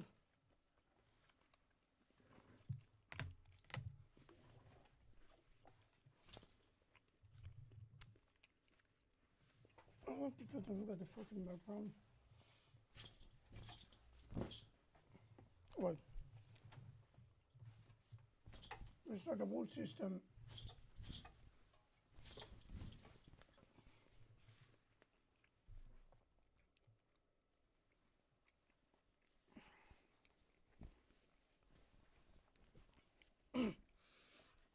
I need a gamer chair. I need one of those comfortable gamer chairs. Now let's go. That justified their existence. And I was thinking, what a horrible way to exist, is to be not only injured and wounded, but also keep in captivity. And then when you and your colleagues came. Yeah, and then sanctuaries are captivity. This is part of the problem as well. In the rhetorics of the, well, not only the Wild Sanctuary Project, but also Richard O'Barry, when it comes to what he does and whatnot, they always try to contrast captivity and sanctuarization. And they never explicitly go and say, well, it's still captivity. They avoid the most possible to do so. They tend to talk about sanctuarization as if it was freedom. They will say it explicitly, freedom for Lolita. The little blue and little whites are finally free. This is the lie. This is a manipulation technique. It's fucking bad, okay? Don't believe those motherfuckers. They don't want their freedom. They use captivity with extra steps. Every fucking piece of data out there proves that. Came to committee and proposed the idea of a whale sanctuary, and being an idea that was never tried before. That this was a brand new idea. This is not totally exact. So first of all, you can argue that some of the well, yeah, you can argue that the sort of floating fortress Keiko was a kind of sanctuary, but given its size, it's difficult to argue this. But mostly, when it comes to dolphins and whatnot, yeah, there were already like the Sugarloaf sanctuaries, some facilities like Unexo, Electon, Rotan are extremely close to this model. But again, it's still captivity. Come on, this idea, like, and again, if they, this is the other lie, right? They often speak about this as if it was a simple net enclosing a bay. This is bullcrap. There's going to be space division, like every other facility in the swim wave industry, which is basically they have like, let me show you that. Which is, you have one enclosed area. Okay, can you see this shit? Okay, and then you have a quarantine area, sorry, and then you have a certain number of dormitory areas. So it's not necessarily like that. But the point is that, like all disciplinary system, something we see when it comes to chimpanzees, something we see when it comes to elephants, something we see in a lot of zoo animals, is that everything is about control and discipline. I'm sorry to say, but Michel fucking Foucault enters in the equation. I know it's a big meme, but it's literally the case. I was excited. Thought to myself, wow, this would be really the respectful way of caring for those creatures. No, it's not. If you are, I can. Oh yeah, I forgot about that. I can't believe those people are so fucking naive on that. Where is the respect here? Where? It's basically not only it's still captivity. You still have the world disciplining system, the world training system. Worst of all, it even leads to a certain number of problems because those people are against them reproducing in captivity, right? So they're either going to make some kind of chemical castration or some kind of sex division, which means the total deconstruction of the way the societies function. No, this is not respectful. I hate when those people use loaded terms like respect, dignity, beauty. I can't believe this shit. Those people want to systematically obfuscate the way those facilities will function from a technical or material point of view. They always do this shit. They never go into details because they know that if they went into details, it won't be as sexy for the general public. They just know that. They're extremely well aware of this. So themselves. And as I began to listen to the idea more and more and more about how... I'm sorry, man, like, again, I know some people, you did it, so fuck that. I know some people hate when some parallelism between human and non-human causes are drawn. But if there was someone going on, like as it happened historically, literally institutionalizing a bunch of indigenous people in big ass facilities, for the rest of their lives, in the account of them not being able to integrate in overall society for whatever reason that has to do with, I don't know, a form of mental disability or physical one, will you advocate for this? Because you realize that this is the exact continuity of everything that was described as institutionalization for the last, 3 centuries? No, and also it's so funny because a lot of these rhetorics harks back into a lot of the arguments, I'm sorry to say it, the arguments used to defend ableism and psychophobia as a whole. Like, there is today a serious questioning of the way psychiatric institutions function that show you that a model closer to the day hospital is way fucking better. And this is all shit. It was put forward by Franz Fanon back in the 50s. Why are we not advocating at least for something closer to a day hospital there? Why? I'm sorry, but this, and again, the foundations are faulty. You talk about surviving in the wild, whatever. What are the factors? What are the things that could harm them? How will they respond in terms of behavior? How does it work? Is there like a innate foundation to wild hunting? They never ask about this because they don't want. They just want to maintain the fucking status quo. And again, some of them are smarter than others. Maybe I'm thinking about sending them an email in the name of our collective and asking them if they will be willing to have a discussion or a debate. No, a debate in, again, the debate group model. The point is to have like a cordial discussion, but to try to expose and explain our ideas.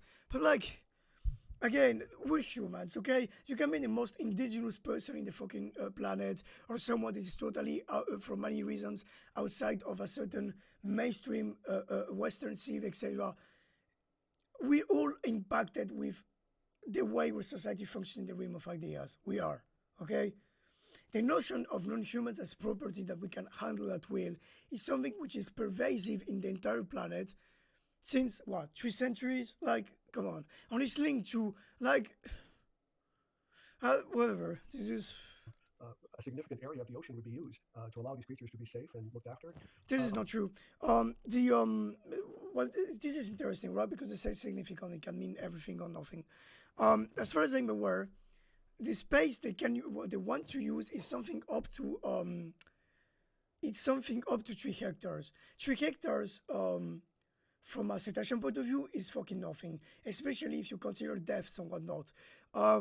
This will not allow them to hunt. They don't want to. They don't give a fuck about cetacean hunting. They already assume that they can't, which is idiotic, especially because we have like instances of, for instance, orcas using hunting strategies to hunt and to kill and eat seabirds in captivity, for instance.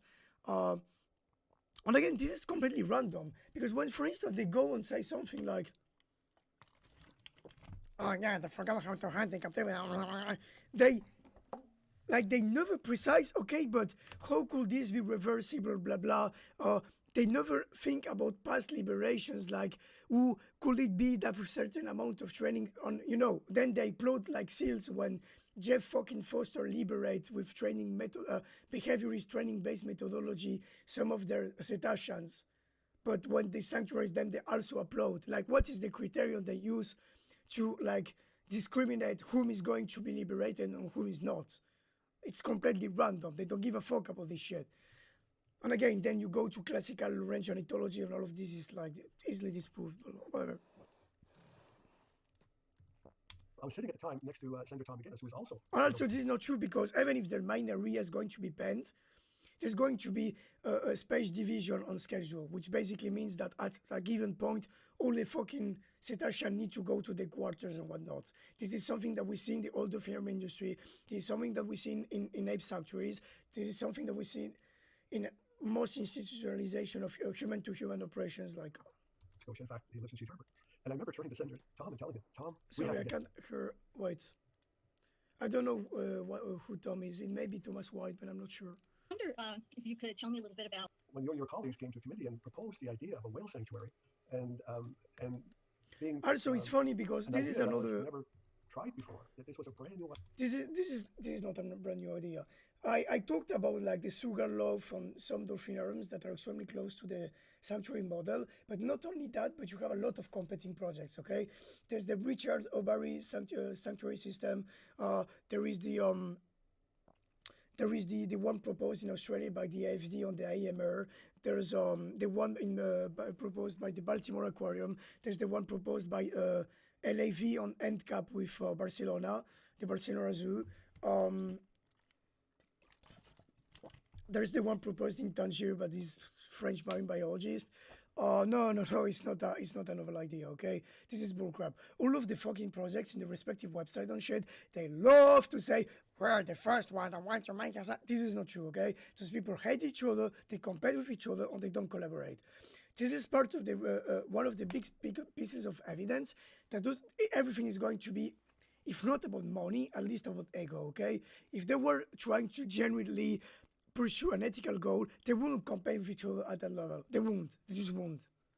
Idea. I was excited. Thought to myself, wow, this would be really. Okay, yes, there's only one, as far as I'm aware, that proposed a beluga and orca sanctuary. That's true. That's true. The others are about tour shops, but I mean, fundamentally, if when they claim that it's the first cetacean sanctuary, it's a lie. Absolute lie. Caring for those creatures who were unable to do so themselves. Again, how do you know this, Paul? How do you know this? What is your evidence for that? They never talk about this shit, or they use vague assumptions, instinct, loss, whatever. They never go to details. I promise you. I'll make like an ethology stream. Those people are flatly wrong when it comes to like ethology, neurobiology, and whatnot. They just won't. Like, I'm sorry. Listen to the idea more and more and more about how a significant area of the ocean. Again, like, don't you think symptomatic that those people don't have any qualm in drawing, not even strong, but like strict parallels between humans, even indigenous people, blah blah, cetaceans, but they don't realize the problem of institutionalization? I mean, as far as I'm aware, a certain number of indigenous people were in Canada the victim of that systematically. Again, it's not his fault, but it harks back to the way we as humans, not just this culture, but as humans inside of this Western paradigm and whatnot, are fundamentally the victim of anthropocentrism, the conception of the others as an object and whatnot. We cannot get rid of the wilderness paradigm, my God. It's amazing. I really wish I could talk to this guy because he seems to be closer to allow these creatures to be safe and looked after. I was sitting at the time. Also, I hate this notion of safety. This notion of safety and care as it is instrumentalized by a bunch of people or activists is extremely cynical and perverse. What is the notion of care? I mean, first of all, you cannot have like care without like captivity and whatnot. Like that's our whole point. Them to be able to make decisions for themselves, but we can like engage into conversation, use first contact to know their position, blah blah. But secondly, I'm sorry, this notion of care, what care is this in the systematic institutionalization of oppression of a people? This is not care. This is like just the whole system with extra steps. I'm sorry, like the notion of care or love I hate those notions because it's extremely easy to instrumentalize those concepts to justify systems of power. It was already the case in old institutional system when it comes to mental asylum, even extremely fucked up stuff like in the context of colonialism, stuff like the Magdalene sister asylum or whatnot. I'm sorry, systematically the key concept used to defend those places was care. So like. To Senator Tom McGinnis, who is also from Nova Scotia. In fact, he lives in Sheet Harbor. And what? I'm sorry. What was also in Nova Scotia?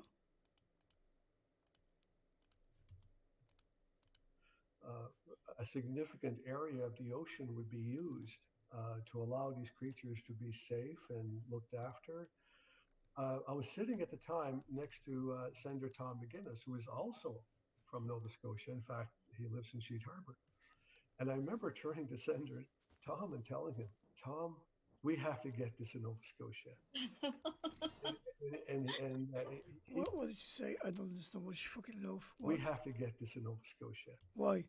You know, again, these people wanted to make this on the other side of Canada, and basically the local indigenous people told them to fuck off. Like, it was basically it. So, it's kind of strange they don't mention that. It's or made them mention it, and I didn't notice it's possible. Was also from Nova Scotia. In fact, he in Sheet Harbor. Senator Tom McGuinness, who is also from Tom in Scotia. In fact, he lives in next to Senator Tom McGuinness, who is also Okay, it's not Tom. It's not the same Tom. Okay. whale sanctuary in the, and he laughed and he nodded. He said, "Dan, yeah, can't you imagine Nova Scotia having the first whale sanctuary in the world?" Also, this is think of the another thing. Many of those projects are tempting. This is something that is well shown by the current data. Some local politicians are very tempted regarding sanctuary projects for the very simple fact that they're interested from a financial point of view, okay? Because it generates jobs and generates tourism. That's pretty much it, okay? So it's not just an ethics, blah, blah thingy. It's about, growth and whatnot. So honor that would give us as Nova Scotians, and we're so close to the ocean. We're so close to fish, and the Mi'kmaq themselves are coastal people. It just rang so true. It just resonated perfectly with me. And of course, subsequent to the passing of the act, we began to have discussions. I knew that there were other competing sites in the world on the west coast of North America, for instance. yeah, okay, yeah, he mentions it. And I thought the chances of that project landing here in the east coast of Nova Scotia, I thought we had a very slim chance, but that didn't stop us. I mean, I remember telling other Mi'kmaq people here in the province that they should look at this and see if there's a way that we can help move it along and see if we can get some support and to talk to our leadership, talk to the chiefs. And I remember talking to a lot of people and pushing it, but I honestly, Lori, I thought it was a long shot. Yeah. And then when I heard rumblings that there was a site in Nova Scotia seriously being considered, it made my heart race for and then when the final announcement came, I was just so joyful, not only for Nova Scotians, but I was joyful for those whales and for those yes. dolphins and those cetaceans. Oh, I'm so joyful about creating or maintaining a old system of operation or not trying to question it fundamentally. I have a joy boner right now. Who have a brand new home where they could be looked after with love and respect. I fucking hate that shit. I fucking hate the rhetorics. What does it mean, love and respect? What love or respect is there in chemical castration, sex segregation, systemic use of training as a way to control them, impossibility for them to hunt, impossibility for them to interact with local free cetaceans, impossibility to them to express their choices, impossibility for them to speak for themselves? Like, come on, my dude. I fucking hate that shit. It harks back all the fucking time to why the homocentrist, anthropocentrist take. Always. Fucking always.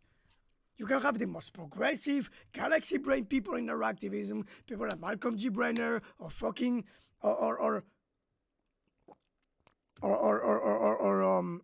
Thomas White, whatever the fuck. They always hark back to the. There are obviously exceptions. Kenneth Levasseur is a good one, but do you think those people give a fuck about Kenneth Levasseur? Do you think those people went and tried to talk to Kenneth Levasseur to ask him about the third phase program or the possible application of the third phase program to this project? Nah, I don't give a fuck. They just give a fuck about humans. Human money, human interest, that's it. The whales are going to be understood as property, they're going to be understood as products to use in a very specific capitalistic concept, and that's very much it, okay? And do you realize how those words are systematically used to obfuscate those things? They never talk about details. They don't talk about, okay, how big it is, etc. How does it function from a control point of view? The ways are going to do this, that. Nah, they don't talk about that. Nah, it's all about beauty, love. with some dignity. Finally. Again, there is no dignity. What is going? It's going to be a bit better than the system before. Yeah, sure, they won't have like shows, and they're still training. We know that because of the medical checkups and whatnot.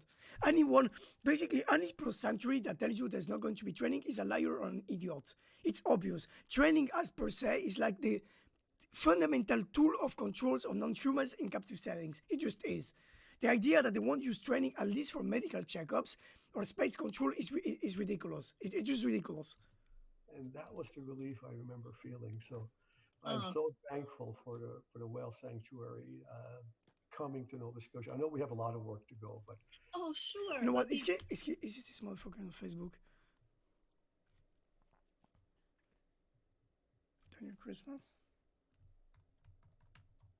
Because I think if I have his email, I may.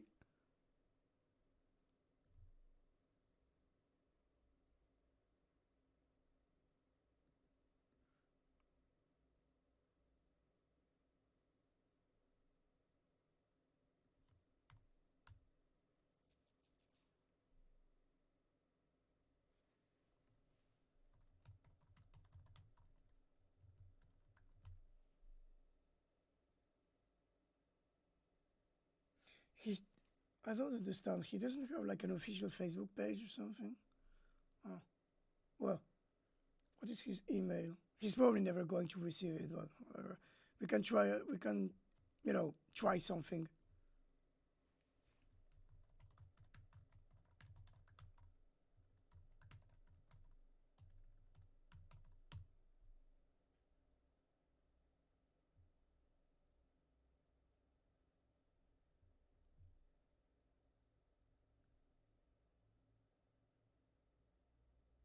Yeah. Okay. Save that for later.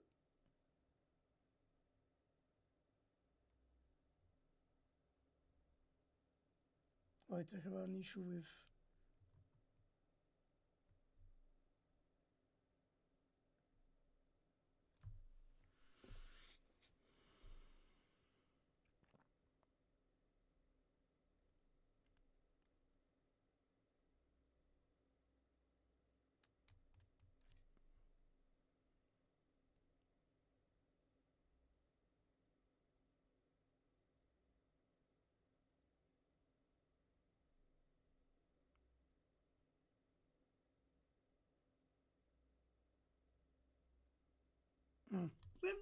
Thank you. I mean, we're making such progress, and I know the very first time I came to Nova Scotia, I met up with Catherine Kinsman, I don't know who this who person you is. know, who's a beluga whale specialist.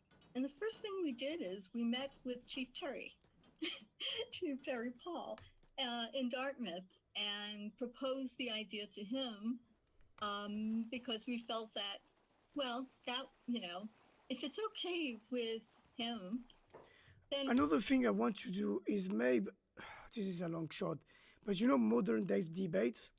I want Dylan Burrs is stupid, but I mean I like his work, but not Dylan Burrs himself. I mean the platform, the hippie dippy debate is not really good. I love Dylan Burrs, okay, I like him, okay, but like the hippie dippy debate is not a good way to debate those things because of the way the panel functions. But I'm tempted to try to email modern day debates and talk about him to him about this, and try to see if we can try to use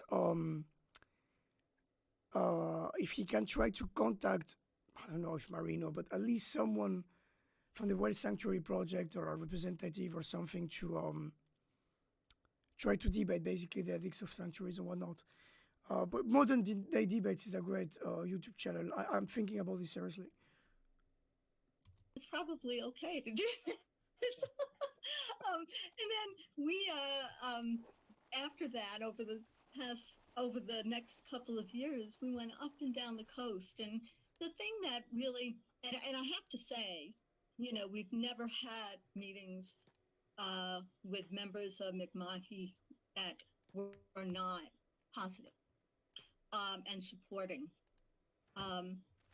But we chose, Port Hilford, as you know, not just because it's a big, beautiful bay, which it is, but the people there and the community who, from the get go, were so, just like you said, I think their hearts were racing. They were saying, oh my God, can it be that this could be here? And so, Oh, don't you think that there may be kind of a financial interest, you know, about this? Like just, you know, or that, infrastructure and development, all of that, giving them some degree of political power. I can blame them for that, by the way, but like, don't be naive, please. This is not just about an ethical aspect. There's a very fundamental development, tourism, business aspect of it. You have to be extremely naive not to assume that. they felt that excitement. You felt it, and we are well on our way. So, one of the things that I have no idea, by the way, where they want to find their orcas and belugas. This is a mystery for now. know that we are concerned about, from our point of view, is making sure that this whale sanctuary in Port Hilford plays a role in Mi'kmaq culture, has relevance to the people. And I'm just going to ask you, what are some of the ways that you think we could engage with the Mi'kmaq community so that this project is something that is I mean, I'm also for an articulation of indigenous situation rights, but not for the same reasons. I mean, not out of some kind of like convenient politically correct aspect, but because I think that it's absolutely fundamental when it comes to the reclamation of specific spaces and resources here, oceanic ones. Fundamentally, I think that indigenous people in those regions and cetaceans have the same interest. Although there is also the problem of indigenous hunting as practiced, for instance, by the Maca people way up north. This is another can of worms, but I'm not going to talk about it right now. treasured and respected by the Mi'kmaq people. Well, I think one of the opportunities here, Laurie, is to rebuild that relationship that the Mi'kmaq had with whales. Um, you look into our stories and legends, it's pretty. I hate that shit because they're basically using a form of indigenous caution to try to justify what generally, what just is captivity with extra steps, if everything it implies. I genuinely wish I could like get into contact with those people on what kind of building relationship is there with like a people that have no possibility of choice, no possibility of making claims, no possibility to reach out their own fucking, veterans out there, no possibility to do what they're meant to do, which will be like hunting, like.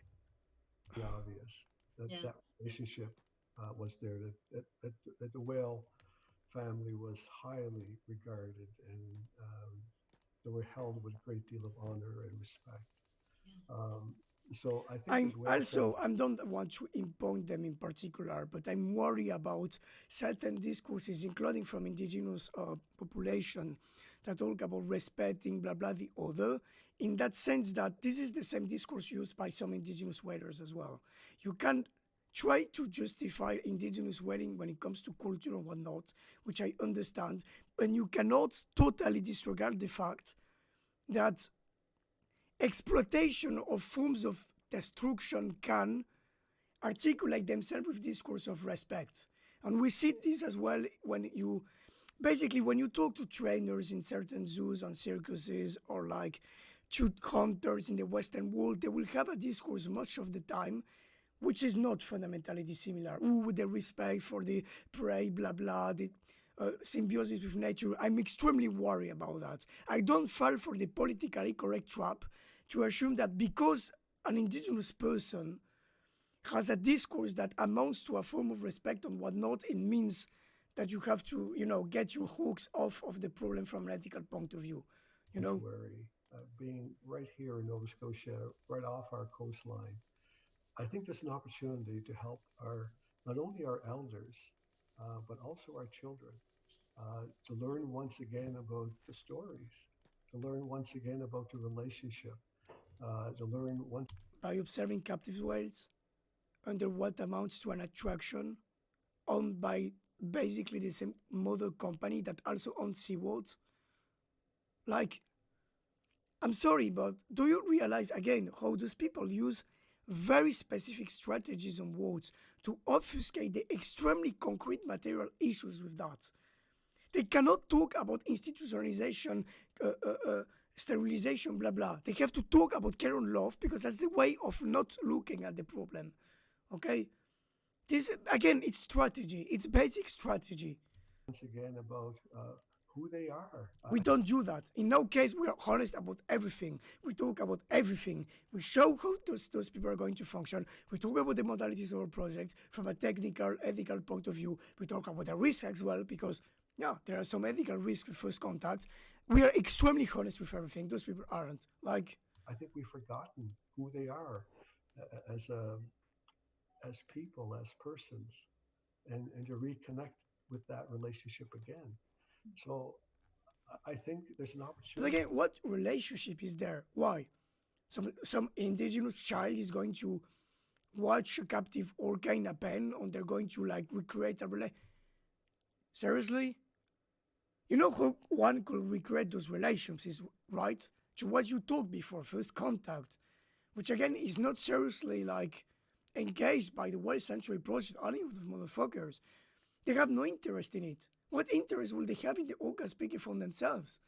They don't give a fuck about this shit. They give a fuck about just maintaining the status quo and creating novel, a bit more, more benign, but nonetheless very strong relations of power with them, where humans are on the top. Or Cetacean can say jack shit or do jack shit, like, or where humans control the discourse. Obviously, I mean that's part of the problem with standpoint theory, right? I mean, humans are the one that control the discourse. Now you can say that I'm human and I also seek to control the discourse, but I mean, if I want to do that, it's for cetaceans to be able to speak for themselves. I want to advocate for a system where cetaceans will be able to have access to devices, an organization that will allow to take what they say and spread the word and try to create infrastructures which are not based on captivity or training, where cetaceans could go and interact with humans and, you know, make claims on shit. If anything, we're conscious of that problem. That's not what they want. What they want is just the status quo, which is dog shit. They know that. To bring something back from the past that was lost, and hopefully it is not just. I mean, okay, they mean like, yo, yes, no, he's wrong though, because what was lost? The wild themselves, there's still wilds in the region? Or are they talking about losing a certain conception of the whales under the indigenous prerogative of them as persons and as, you know, against the idea that they're objects? But they're still objects. They're considered as property, my dude. People are going to pay to see them. They're objects, and they're also objects of consumption. They're commodified. They're basically commodities.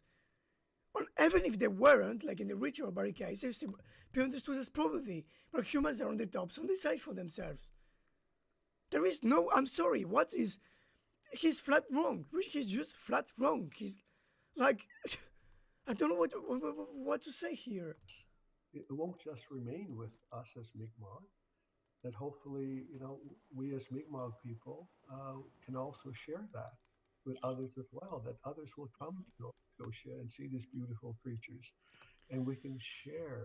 I have a strong problem with that notion. Like, I won't censor people because they think a whale is beautiful, but for me, this what.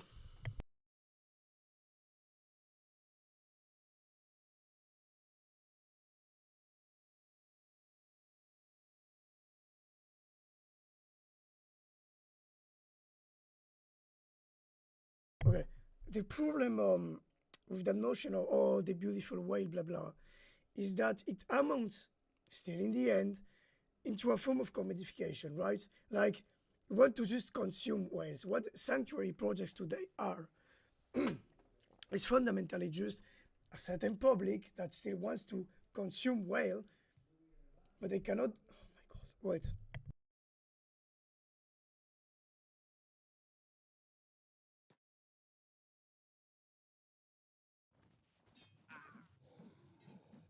About that. The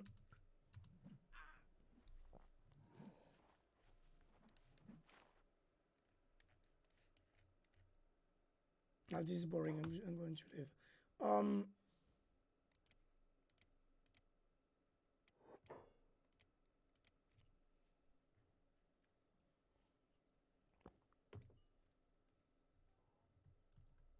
This is just another way to consume whales.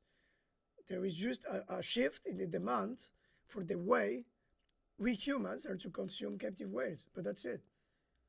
It's just like green McDonald's. It's just like hipster businesses. It's basically that. Okay, it's basically another way of consuming them, and cetaceans are still understood as commodities, not just a property. They're understood as commodities. They're understood as extremely profitable commodities, especially orca whales, where you think their businesses are going to just, let their hands out of it. No, just going to create another way of consuming whale. That's it. And for me, like, I'm not going to like be so woke as to go to a person, you're so inside, beautiful way, but like, we need to go beyond that paradigm. If we are to understand them as people, we have to go beyond that paradigm and generally deal with them as a people, or at least under the assumption that they are. Which means, again, having their claims, understanding the importance of bodily autonomy, understanding the importance of choice, understanding how that their societies are not a wilderness but already managed and occupied by cetacean populations that, in many cases, if not systematically, go toward ex-captives and try to adopt them into their societies. I'm sorry, but those people are not considering those factors, and if they are, somehow it doesn't pan out. The stories, the relationship, the honor and respect we have for these animals. I'm going maybe to sorry, I will blur that. I'm going to I want to play a game. No. Oh, it's cool. I'm going to continue. So, and likewise, I think they themselves will have a lot to offer to us. I think we'll have Sure, a lot of money, which is nothing. Like, what do you believe? Those orcas must come from an ex-captive place. That means there's going to be some kind of transfer or something.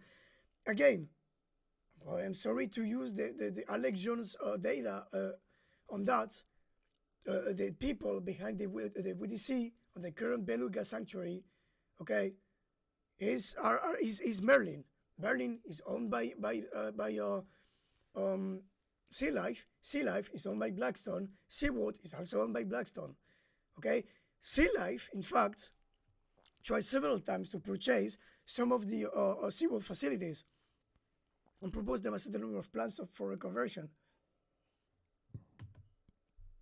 And they owned the two belugas, EU blue and EU white, for up to 8 years before they finally made the sanctuary project in Iceland. Those people, like, they're businesses.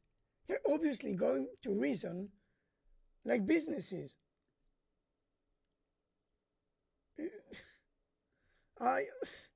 I'm sorry, but that's just it. That's just it. And whatever.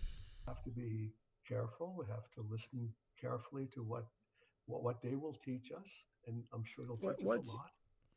Carefully to what they will teach. Yeah, sure, yeah. They absolutely have the possibility to teach us anything in a captive context. Like, come on. There is no possibility for first contact. Again, I repeat myself, but like... Us, and I'm sure they'll teach us a lot. It's a brand new experience for all of us, but I think they being here so long on this continent and in this ocean, I mean... They're not in the ocean. They're in a penned area, which is 3 hectares, in a bay, where they have, again, no possibility to hunt, no possibility to have any contact with the veterans. It's fucking bullshit. There's But they know that, by the way. I mean, probably a treasure trove of knowledge that they will share with us and teach us as well. So I'm excited about that part as well. Yes, that's wonderful. And I look forward to, especially engaging the students, the kids, the children, the new It's always about the children. That's why I'm undeceived, by the way. I hate the discourse about the future generation children because it's again an extremely easy way to obfuscate the problem, right? Like we like project into what could happen into the future. Ooh, the fantasy of the new generation changing shit. Yeah, you literally like teaching them that basically that we can commodify all the basically a non-human person and continue to exploit it under faulty modalities and faulty under faulty scientific premises, and that we continue to have a supremacy over them. But we're starting fucking sanctuaries. Like, come on, come on. Again, there is no current first contact projects by those people. There is none. Those people have no pretension to at least try some attempt at having them even say basic shit. Even Lou fucking Herman back in the 80s had a yes-no pedal on some basic rules. Do you think those people want to apply this with the orchestra there? If they do, they never talk about that. No, they just don't give a fuck. It's basically going to be captivity with extra steps. It's just going to be the maintenance of the status quo. generation. So as you said, we can, or rather we can play some. I want maybe to I want to show you again.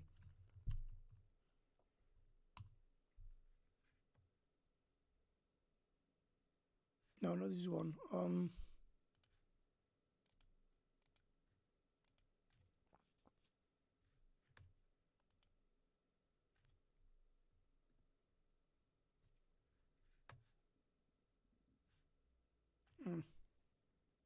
I need a chill game.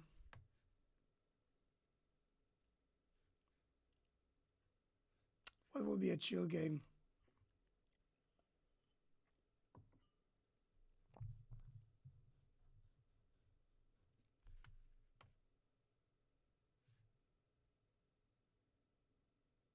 Oh, Pharaoh. Pharaoh is good.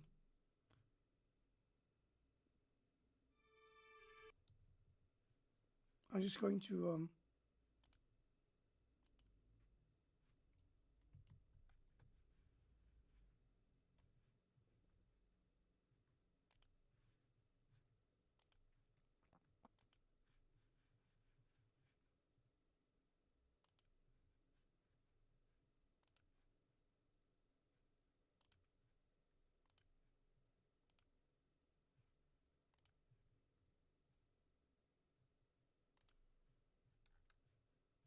yeah, I was kind of not winning at that game last time. Small role in helping them to understand who whales are and why they need to be in the ocean. Those people, they're and flat not wrong. somewhere I'm else. sorry. Again, I love that shit because part of the arguments used by the anti-captivity side for literal decades was that the dolphin industry was showing a twatted and deformed and a contrived way of course what whales really were, right? Which is true, obviously. I mean, there's no other way to put it. But do you think those people are going to show how whales really are? They reject all of the premises of, wait, why is my hand like that? There is a weird reflection of light on my hand. See this? I will need a new form of lightning. This is not good. Those people are just going to show an extremely thwarted view of how cetaceans function, where they can't hunt. Is either going to make chemical sterilization or segregation between male and females, where they're going to be under complete human control, when they can't have any contact with other whales. Well, like everything that makes a whale society in its most cultural, social, relational, political aspect is going to be denied to them. They're just going to do that. Like, I'm sorry. This is a lie. This is a plain lie. Oh yeah. Why is in their so-called natural habitat living sea pens where they can't fucking... What the fuck are you talking about? And not only that, but like, yeah, I know what you're going to say. Oh yes, but they're going to educate them by showing the way whales hunt as free individual. Yeah, sure. Like, first, some facilities already do that. Secondly, again, this is not just about, oh, some orca whales are transient or not resident. Some eat fucking seals and some other eat salmons, blah, blah. It's about changing the paradigm. We cannot change the paradigm if we don't show them as a people. For instance, again, the problem of the relationship to space as a property is extremely fucking important. If we are to understand them as people, we need to talk about orcas being, or orcas, whatever cetacean, being able to claim some territories as theirs or some resources as theirs. And this is fundamentally pertinent in the current context with overfishing, the exclusive economic zones, the destruction of the environment by like trawlers, the prospection of some of it for polymetallic nodule oil. This is serious shit. Do you think those people give a fuck about that? Like, really? No, they don't. I mean, So that would be a great honor. My final question to you is, what do you see going forward as the biggest challenge for Nova Scotia and Canada in protecting animals and nature? That's a big, guys, big they're not question, animals, they're but not nature. Fuck you. maybe you could give us a little.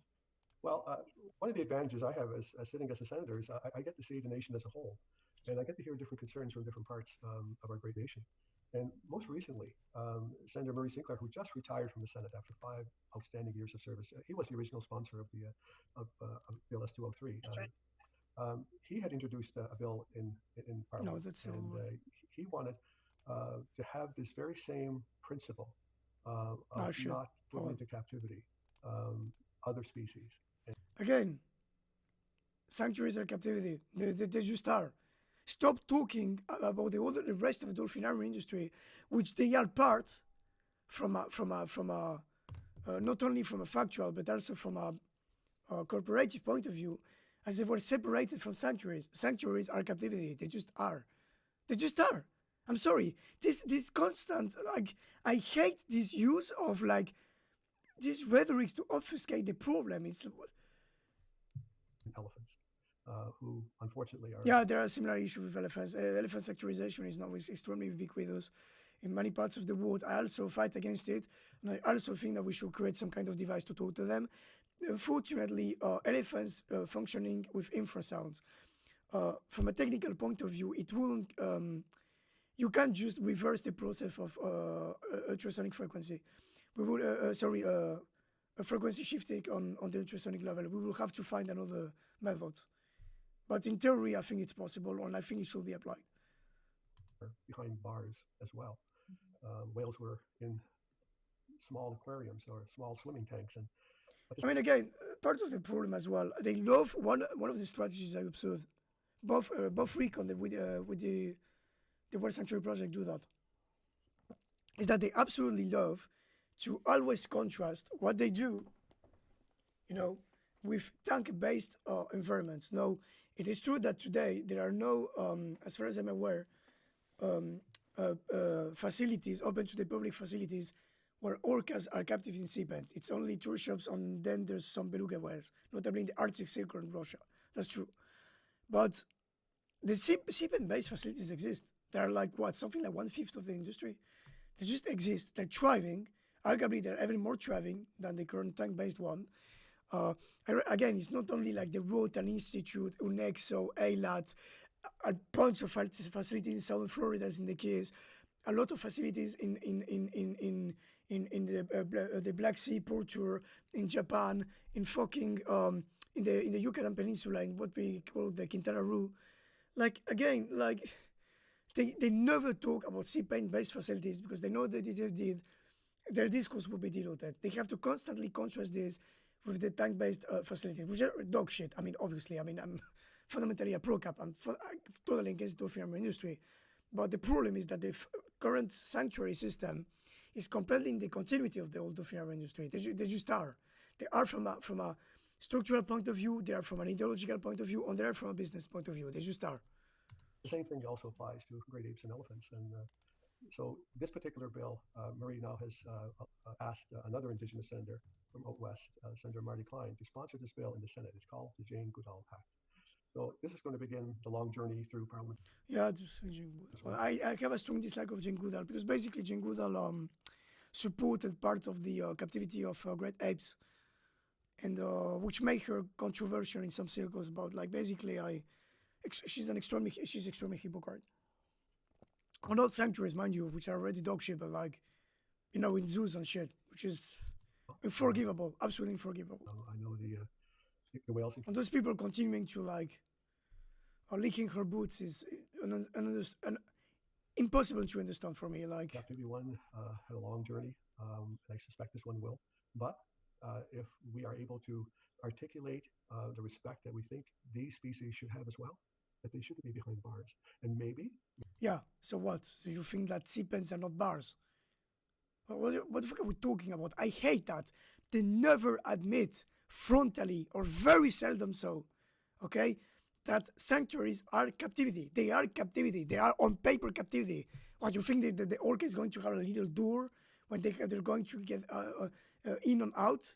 Some people have proposed that. I think Ken has proposed something like that. No, it's not the case. No, because you can advocate at a certain degree. I have problems with that concept, but I can understand it for like more or less enclosed system, but with like doors and shit that they can activate. This is not going to be the case. This is not going to be the case. Every piece of data out there shows that they're going to have no choice. There's not going to be no articulation with some kind of first contact policy. Maybe we'll find other sanctuaries for those of their species that need to be cared for, unfortunately. But I think that's the next step, and it's just logical. Also, sanctuaries are very old as a concept.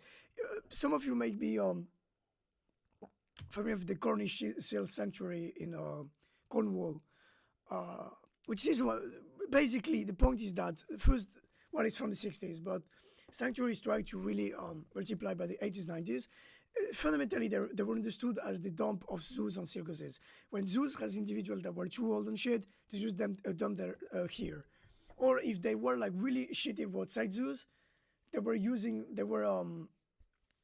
just putting side captives from those roadside zoos and shitty circuses and whatnot into those places. But the point is that there is a lot of incestuous relations between current sanctuaries, especially non-cetacean, I mean apes, elephants, other species sanctuaries, on the current zoo industry. The sanctuaries are not fundamentally opposed to the zoo industry. They tend to collaborate with each other. On paper, in law, they consider the same thing. The other thing as well, I'm not sure about that. I will have to look at the data, but I strongly suspect that at least some so-called sanctuaries are parts of the IAZA and WAZA. The IAZA and WAZA, which will be the organization where all the zoos and captive places organized together. Again, we have good evidence that for a lot of animal sanctuaries, zoos and so-called sanctuaries perfectly collaborate with each other. Some sanctuaries are de facto zoos, some zoos are de facto sanctuaries. Those models are not incompatible. The idea that basically there is a big like fight between zoos and sanctuaries as a model is a lie, is a plain lie. On the fact that the WDC is collaborating with Merlin for the World Century Project, which is owned by Sila, which is owned by Blackstone, which owns SeaWorld. Like, come on, just logically follows from making illegal the captivity of whales. I think this whole movement of sanctuary for other animals is a way of giving back for what we've taken from them, and it's restitution. Yeah, give them their freedom, give them their fish, give them their societies. Yeah, not that fucking bullcrap. Yeah, I agree. Yeah. It's reconciliation. It is a way of healing ourselves by. Oh my god, I fucking hate that shit. This is the same I know that Laurie is not as much into the whole esotericism bullcrap than other actors because she opposed quite vehemently some of the newish takes and whatnot. But like, I hate that discourse about healing ourselves. I hate this because it looks progressive, but it's always used as a way to show the other as a medium on object toward that healing. That's why I fucking hated the whole Dolphin Embassy movie. It's, oh yeah, it's not about them, it's about us. No, fuck you, it's about them. No, this use of the other as a commodified object to improve the way we function in societies, etc. This is something I absolutely loathe. Absolutely loathe. Getting right with these other animals and actually having a respectful relationship with them. There is no respectful relationship in chemical castration, sex segregation, impossibility for them to hunt, impossibility for them to speak for themselves, no respect for body autonomy, training. What the fuck are we talking about? This is delusional. Those people literally have the same system with some improvement of the whole dolphinarium industry, and for the most part are going to be owned by the same fucking actors in the dolphinarium industry. This is I don't know what to say to you. It's like rather than an exploitive one. So it is exploitive. It is exploitive. I'm sorry. The only facility today that is not one that you can visit for money is the Richard Valley one. That's the only one. And I have criticism with it, by the way. Strong criticisms. But like all the other current projects are explicit about marketizing whales and make them tourist attraction. All of them, including the World Sanctuary Project. They're extremely, this is already the case of Little Blue, Little White in Jaimahei. It's obviously going to be exploitive. And by the way, in order to have like, in order to have exploitation doesn't mean having shows on shit where they jump into hoops. Exploitation can perfectly be I'm sorry, animals in zoos, they are exploited. Because why? Because they are understood as objects that you commodify. You pay money to go in a place to consume them as an object of pleasure, blah blah, and then you leave. It's basically commodification. Like, I'm sorry, what about, for instance, human zoos or whatnot, or like those circuses that showed freaks, like the Elephant Man, where he had to sit for hours in a cage or whatnot. What do you think it was? It was exploitation. No, exploitation is not only a relationship to work. Exploitation is fundamentally about commodification. it helps everybody. It makes everybody's heart feel good, And no, I don't feel good. I promise you, I don't feel good. And they won't neither. Canada's ahead, and the world's a leader in our relationship to whales and dolphins. There's just your heads and tails above the United States. I can tell you that much. Well, we just passed a similar act, so it's happening. It's happening. So you really expect the 40 or so dolphinariums to give up all of their captives? No, it won't happen. First of all, it's absolutely clear that part of the dolphinarium industry is going to reconvert itself, maybe by making some slight changes or whatnot, but I promise you they will. There is some backlash against the tank-based facilities, places like in the Baltimore Aquarium, SeaWorld, blah, blah. First, SeaWorld has presented plans for reconversion of the facilities. Secondly, as far as I'm aware, business-wise and whatnot, the facilities in Florida, Dolphin Plus, Dolphin Encounter or whatnot, they're thriving. They're financially thriving. They get zero opposition, and extremely poorly so. What do you believe? If some legislation like this will happen, no, they will just reconvert their places, make their facilities a bit bigger, closer to what we see in the Rotan Institute or whatnot. Those people absolutely don't give a fuck about this shit. This is just business, okay? And then what? You're going to sanctuaries more and more? So, like, reconverting the dolphinarium industry into a sanctuary industry? This is fucked. I'm sorry, just fucked. It's obviously incrementally better and whatnot, but also, this is important about incrementalism, right? Because I know that I have some disagreement with Russell on that point. Obviously, I prefer a wood. Fuck. This is because I have wired mouse. So this, yeah. Obviously, from an incremental point of view, right? I prefer them bang into fucking sanctuaries than the old dolphinarium industry. But like, I'm sorry. The problem with this is that they're consolidating themselves with an ethical caution, right? The whole rhetoric of sanctuarization, if you watch Blackfish, it's quite obvious. It's a Fukuyaman end of history narrative.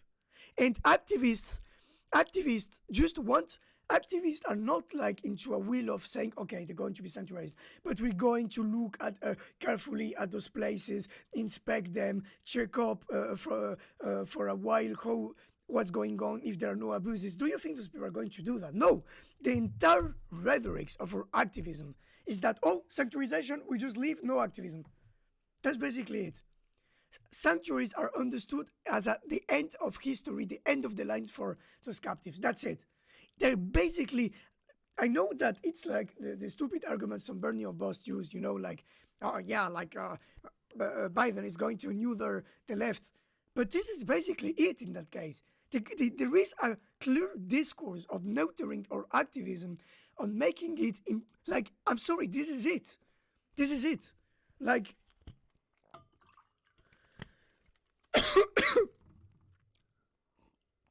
no will to inspect the places, no will to have molds, no will to have even an ounce of skepticism. Like, and this is so cynical. Do you realize the cynicism of this? And our activism as a whole, I see it because of the way they write the comments. They clearly said to what they just want this to happen or just fuck off. Like, and it's basically giving a pass not only to a captive model, but to the same business actors that they have been fighting for decades, okay? On giving them free reins to continue to abuse in another form. And the other difference as well, because you can advocate for incrementalism when it comes to mainstream politics, right? Because the whole problem is the transition toward a socialist state, blah, blah, or even pure anarchism is going to be difficult. We have the logistic of food, blah, blah. It's going to take a lot of money, infrastructure, efforts, etc. This is apparently quite true. The thing with that is that we're not asking for much. We're asking just, I'm sorry for the dumping in the ocean crowd, which is going to reel like a fucking frog, but fundamentally that we can free those people in, well, areas that we know are not too polluted, etc., when there is fish to eat, etc., but areas where they can live there without nets, without training, where they have a human companionship to rely on, provided they could basically do whatever the fuck they want. And if they ask for help or they need help, we can provide it to them. But fundamentally without nets. I'm sorry, I'll use an argument that can be perceived as cheap or whatever, but do you realize how much money we could economize by just freeing them? Yes, with human being able to look after them and to get relationship with the intersection of first contact devices, blah blah, but without nets, without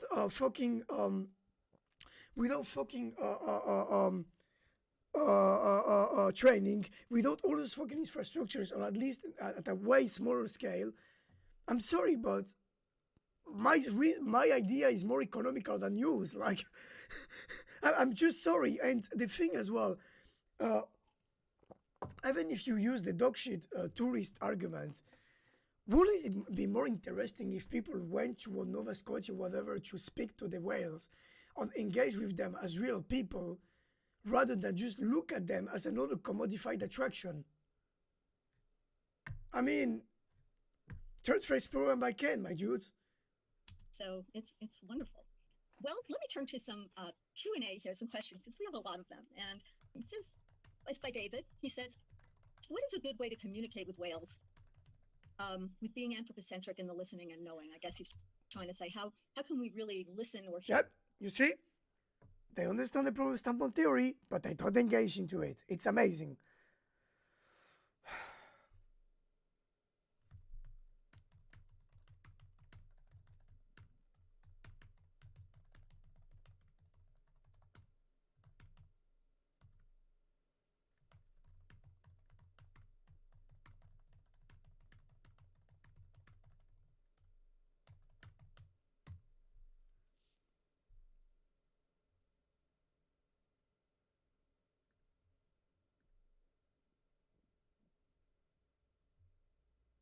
Just sorry, because I may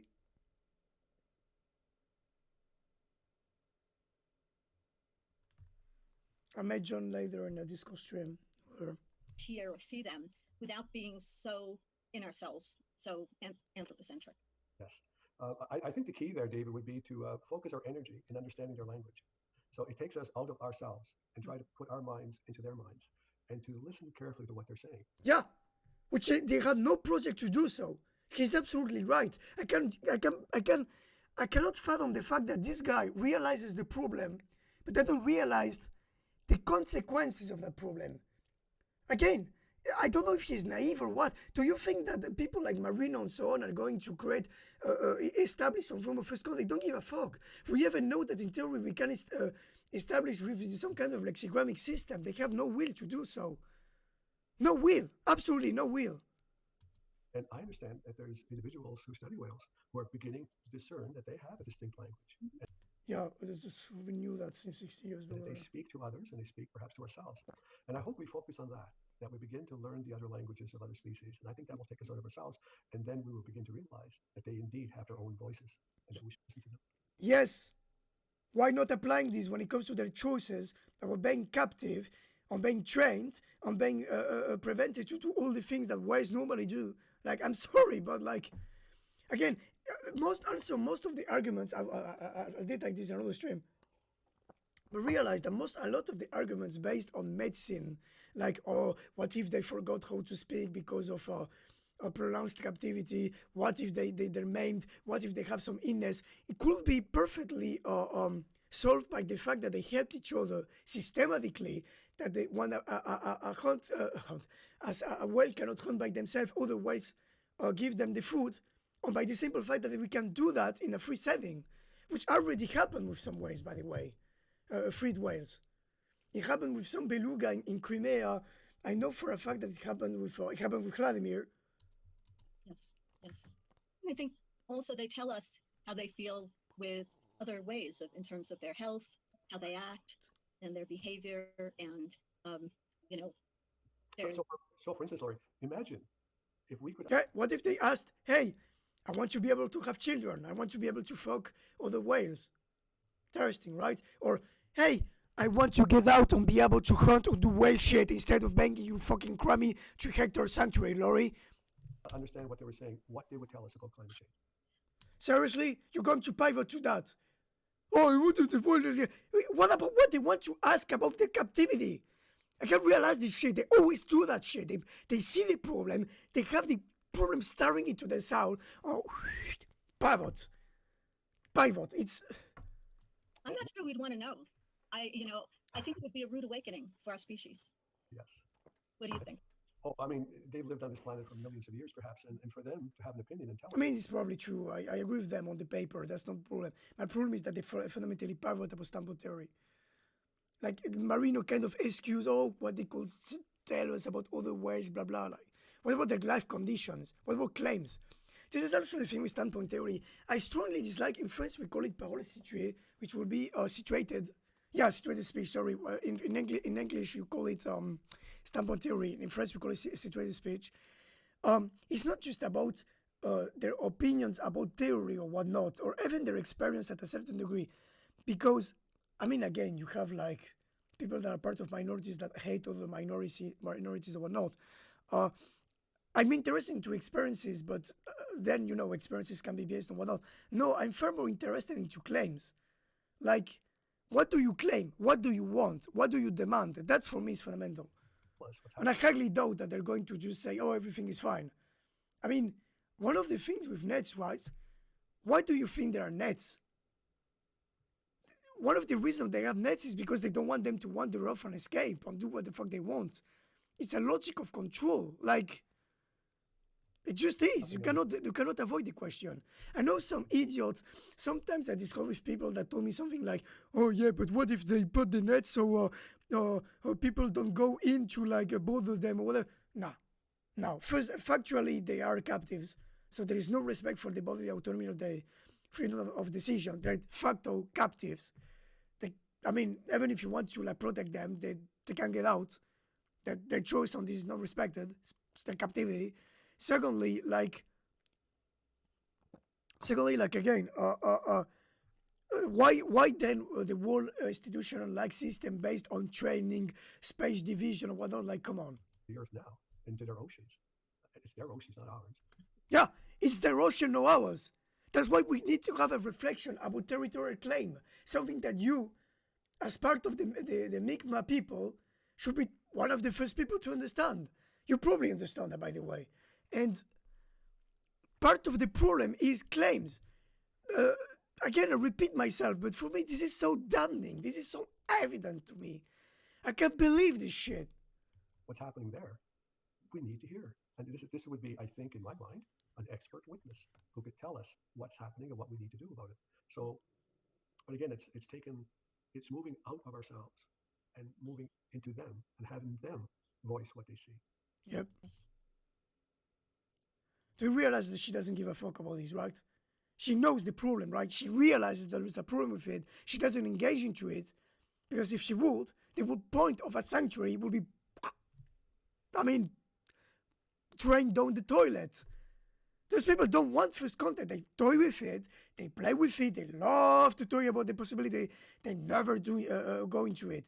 And one of the problems as well is that they don't collaborate with each other. The different people, Herzing, Sugarman, Kasewitz, the GVGAB project, and Jim Norman, all of those people, they fucking hate their gods. They don't want to collaborate with each other. They just don't. They don't cross their results. They're not trying. They when they make their papers and shit, they barely refer to each other's work. It's Oh, here's an interesting one.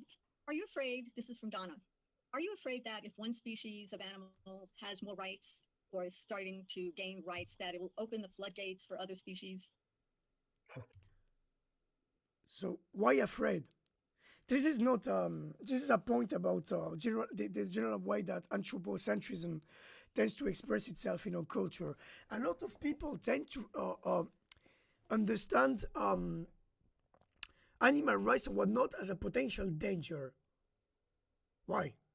Like, especially when it comes to the notion of anthropomorphism, which is a very misunderstood or misused notion.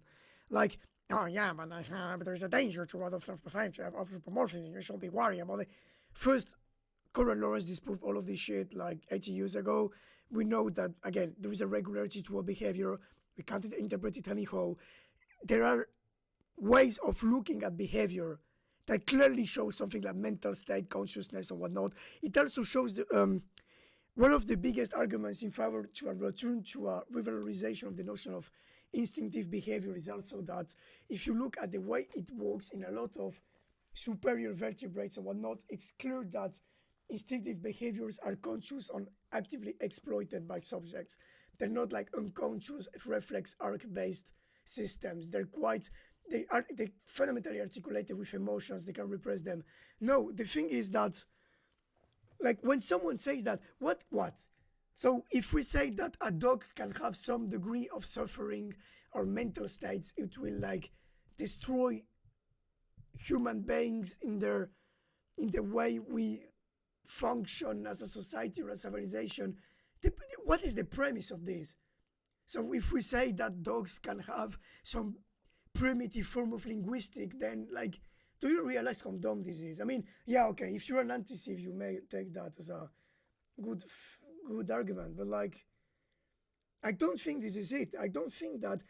What will be the proof of this? What will be the proof that the ending, for instance, the way we make, even outside of a vegan point of view, right? Ending the way we deal with slaughterhouses, the cosmetic industry or whatnot, mass testing fundamentally endanger the human species or even modern civilizations. I'm not convinced by that. What are the arguments? I'm sorry, if you are like more onto the anthropocentric side or whatnot, someone like Endernax, I know he advocates for a view like that. What are your arguments? Because I want to hear them. What is the problem? Yeah, that's the same question they ask about indigenous people too. If you recognize the rights, what happens to all the other tribes in Canada? I don't think it's really, it reminds me of that commercial about the fellow having one chip, and if I give you this one, then everyone else will want a chip, right? Yeah. But maybe that's the wrong way to see it. Maybe what we need to think about is what's best for all of us. Mm-hmm. So what's best for cetaceans may indeed be best for other species as well. Mm-hmm. Maybe indeed for what we do with cetaceans may also perhaps even save our own species. So I think we have to think of the bigger picture, that if we are able to start a chain reaction in one spot, is it possible that it could spread out and impact others the same way, in a good way, and better as well? So what's best for cetaceans may indeed be best for other species as well. Mm-hmm. Yeah, this is the notion of, well, obviously, it is. It just is de facto. It's harks back to a notion of not umbrella species. Sorry, the fact that if you defend a charismatic species in a certain protected area, it's going to protect by trickle down all of the other species that are not as valued by popular culture and whatnot. Although there is some very criticism of that notion as well.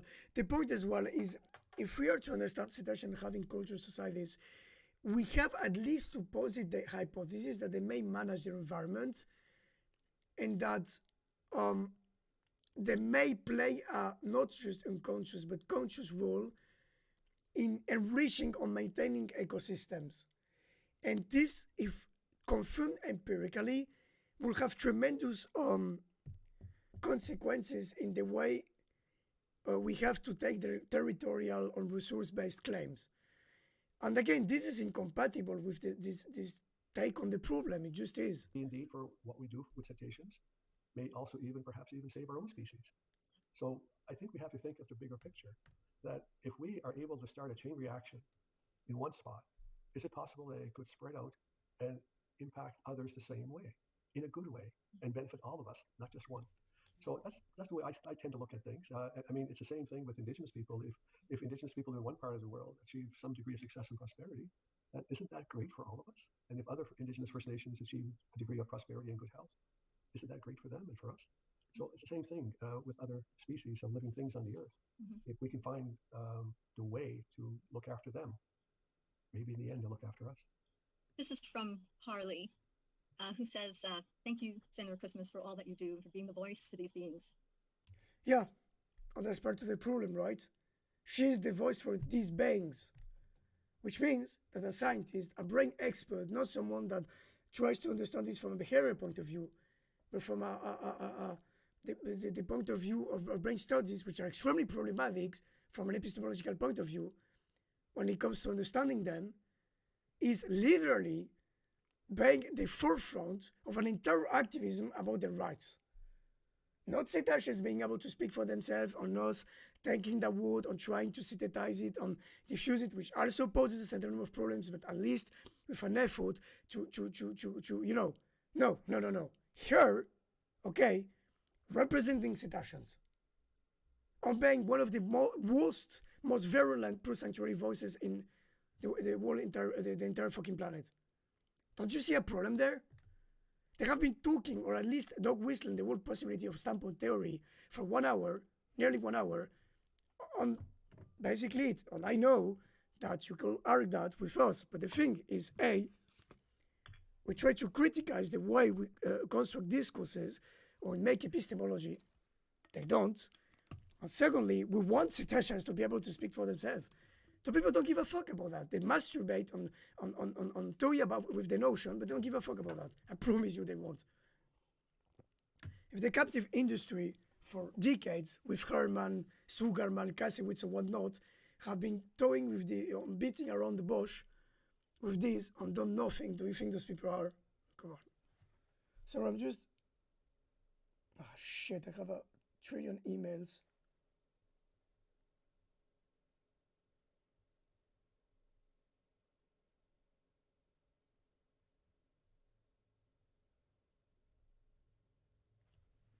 And as you say, so many look at things and so many look at them and see something to control or sell, but you're looking at them in another way. We can only surmise so much in terms of what is better for another species based on... I know what she's going to say. Wait.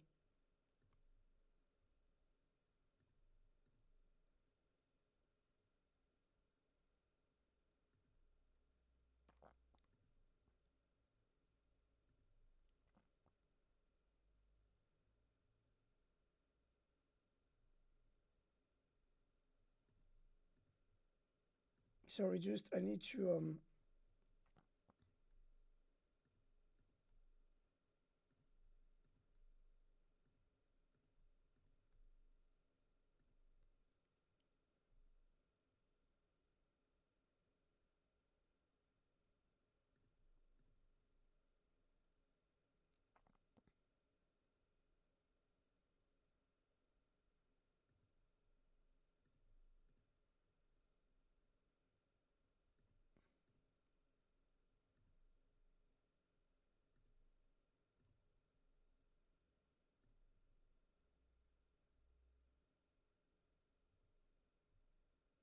can only surmise so much in terms of what is better for another species based on our existing knowledge of that species.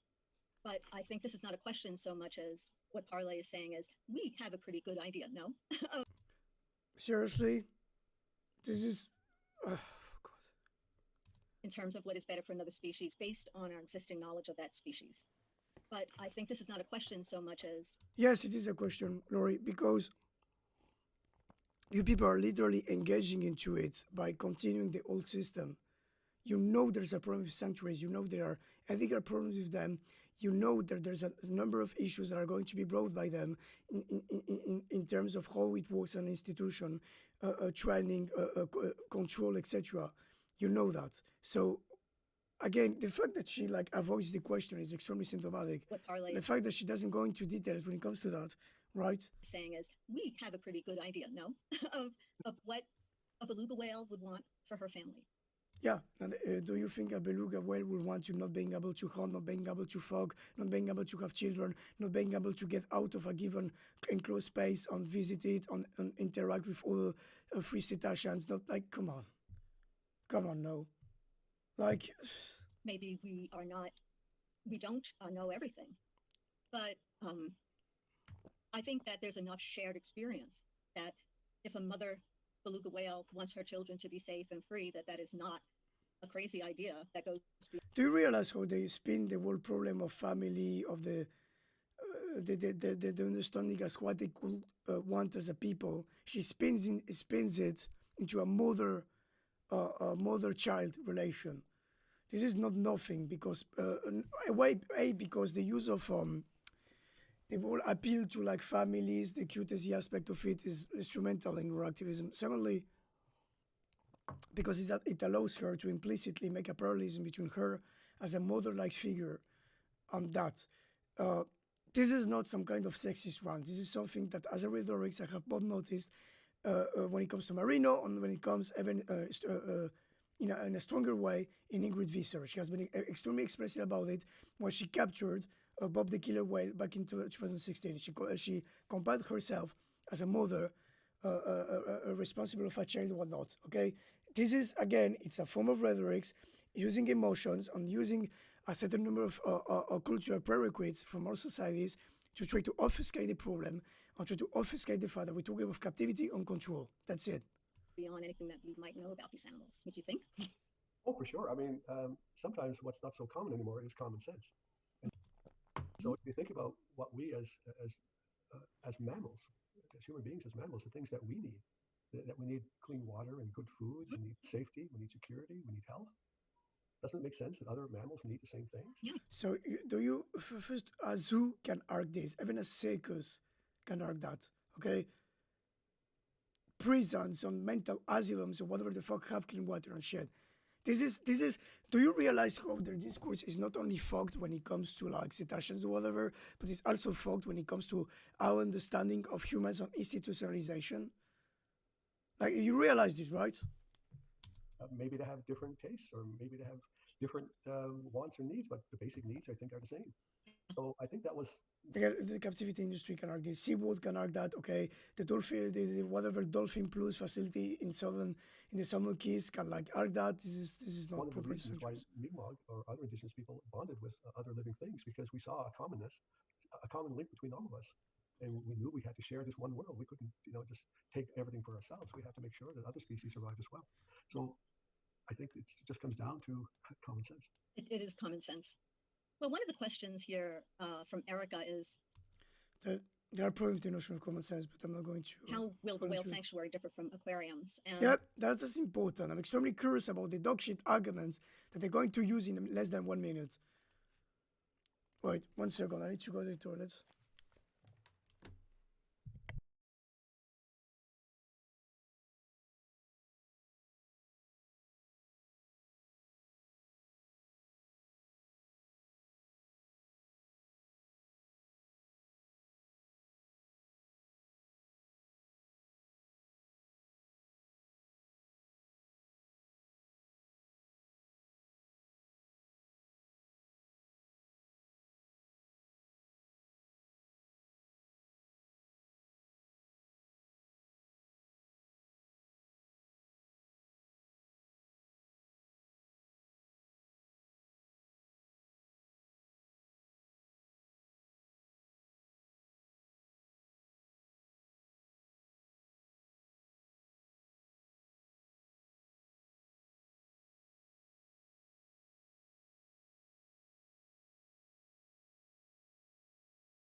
just to very briefly respond to that, I think that in terms of the context of everything that Dan, you and I have been talking about, again, this is about giving back what they need to thrive, what was theirs to begin with. And in aquariums, it really isn't about the animals, it's about the visitors. And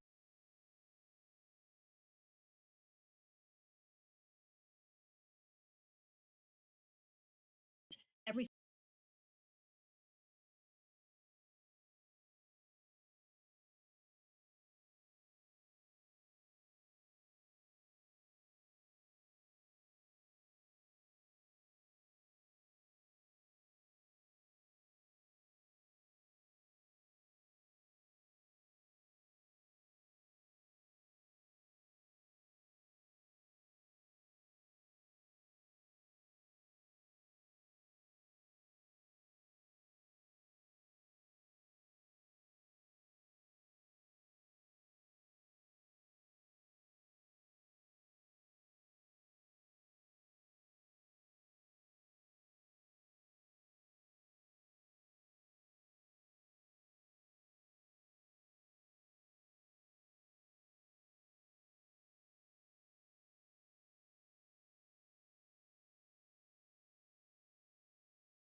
is maximized to make sure that Mick, ah, shit.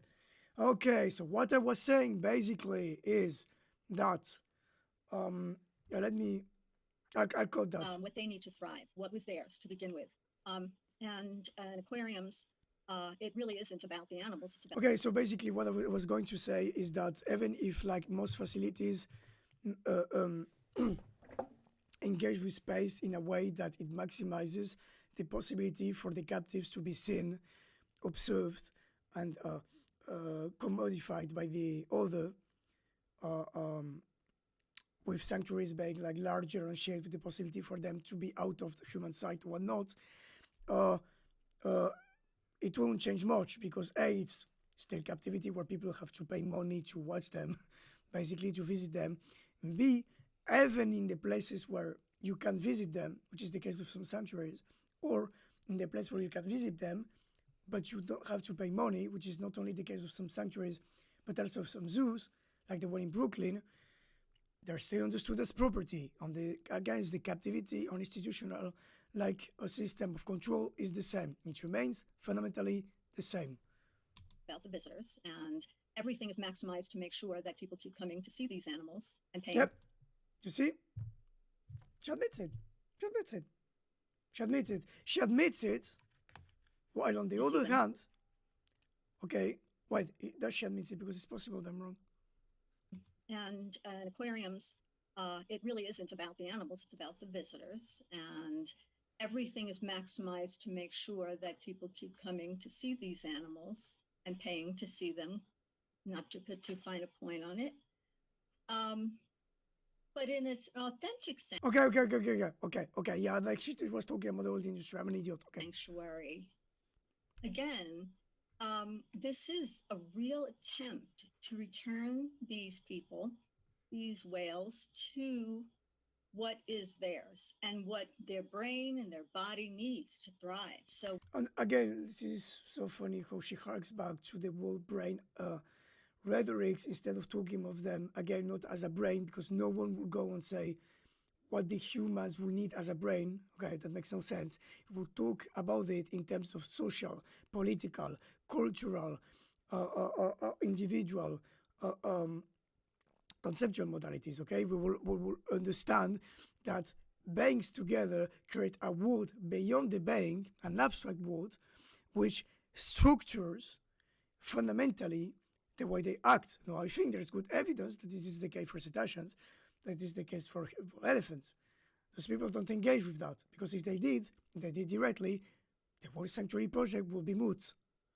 when they feel the ocean, when they have the ability to make choices about. No, Laurie, you're lying. So first, I love the feel the ocean rhetorics because it is used by a certain number of pro sanctuaries.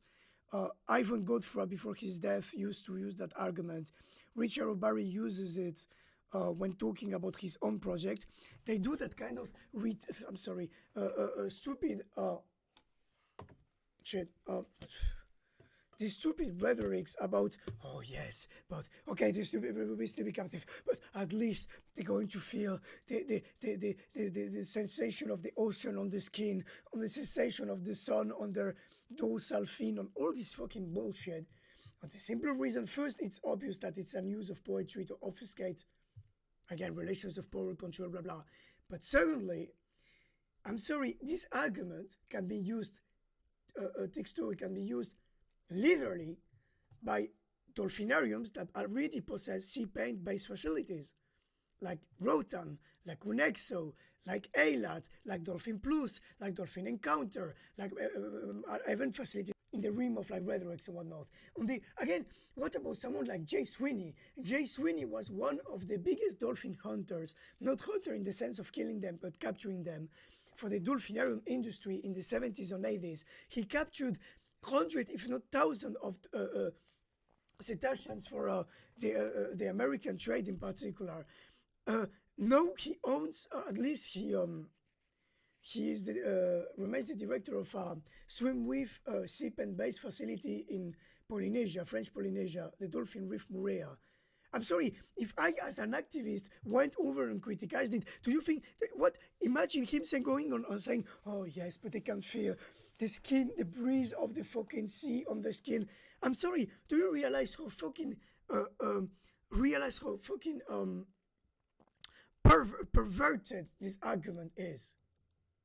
Really, I'm sorry, I insist on this, but I really want you to see how it's literally manufacturing consent, how these people manage to generate a world discourse that on some aspects is even stronger than the old dolphinarium one, to justify systematically what genuinely amounts to a novel form of power. Really, I insist on that. What they do on a Again, there's no choice.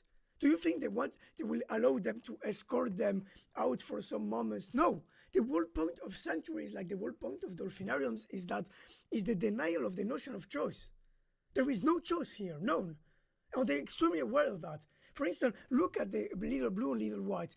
No, in the name of the readaptation of, there's a video there that shows that in the name of a readaptation to the new habitat, they have been literally locked up in a small pen, but they have near no possibility to move inside for like 1 or 2 months. What choice is there in here? What? There is no choice here. Those people know it. They lie. They lie to you. They lie like the old dolphinarium industry, lied about the residue autopsies, lied about the life expectancy of cetaceans as free populations, lied about the modalities of their behavior. Like, those people just lie. I'm sorry. They're just new representative of a recycled form of the old dolphinarium industry, which realized that they have to recycle themselves to continue to exist.